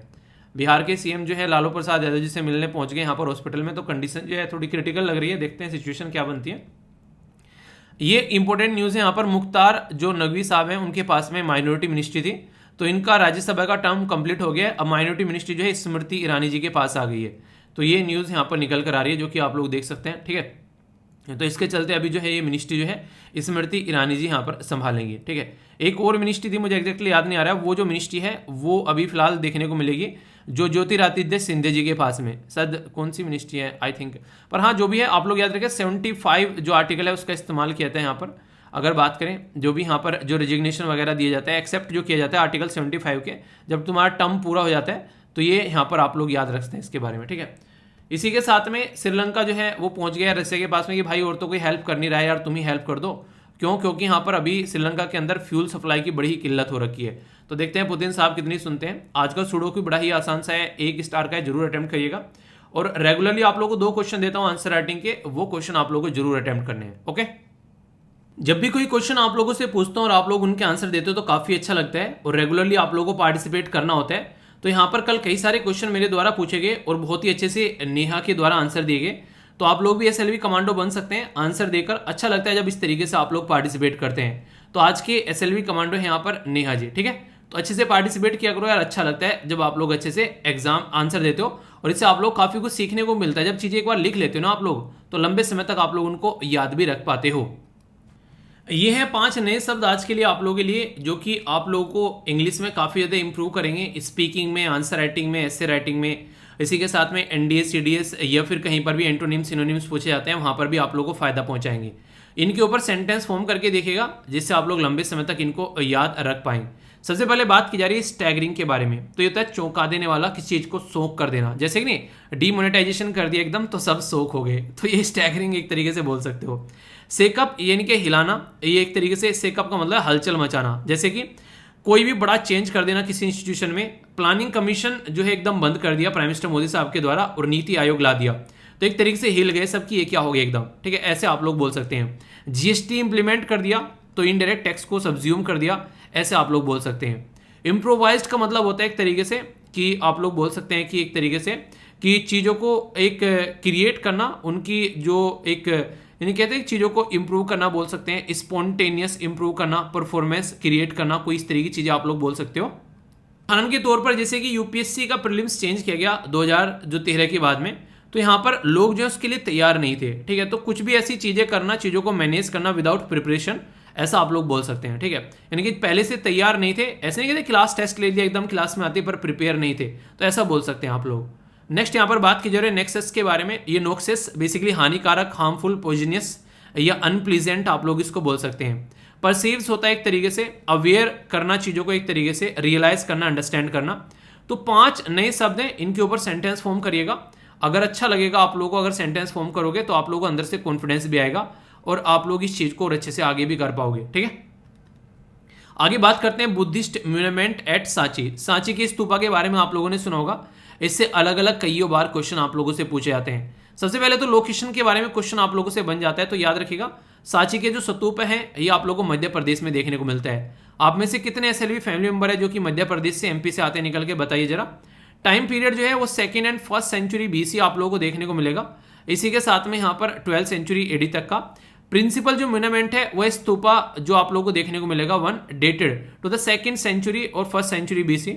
ये इंस्क्राइब किया गया था यहाँ पर यूनेस्को वर्ल्ड हेरिटेज साइट में 24 जनवरी 1989 में, और यूनिक कल्चर इसकी इंपॉर्टेंस आप लोगों को देखने को मिलेगी। डिस्कवर्ड किया गया था यहाँ पर 1818 में। ठीक है, इसी के साथ में यहाँ पर आर्कियोलॉजिकल सर्वे ऑफ इंडिया जो है इन सब चीज़ों को प्रोटेक्ट करता है, और 50 यूनिक मोन्यूमेंट में भी यहाँ पर आप लोगों को इसकी पोजीशन देखने को मिलेगी। ठीक है, तो ये काफ़ी इंपॉर्टेंट है। कई बार आप लोगों से क्वेश्चन पूछ ले जाते हैं और मैच करने के लिए आ जाते हैं किस स्टेट में पाया जाता है। ऐसे क्वेश्चन अक्सर आप लोगों से स्टेट पीसीएस में तो पूछे ही जाते हैं कम से कम। ठीक है, तो ये ऐसी चीज़ें हैं जो आप लोग रेगुलर पढ़ोगे तो लंबे समय तक आप लोग इनको याद भी रख पाओगे। तो ये काम आप लोगों को जरूर करना है। ठीक है, इसी के साथ में कई सारे बच्चे बोलते हैं कि सर कहाँ पर आपसे कनेक्ट करना है। तो यार मैं आप लोगों को हमेशा बताता हूँ कि आप लोग अगर कोई आप लोगों को प्रॉब्लम है तो studyloverveer@gmail.com पर आप लोग मुझे लिख सकते हैं। ठीक है, तो यहाँ पर आसानी से आप लोगों से मैं कॉन्टैक्ट कर पाता हूँ, तो आप लोग देख सकते हैं।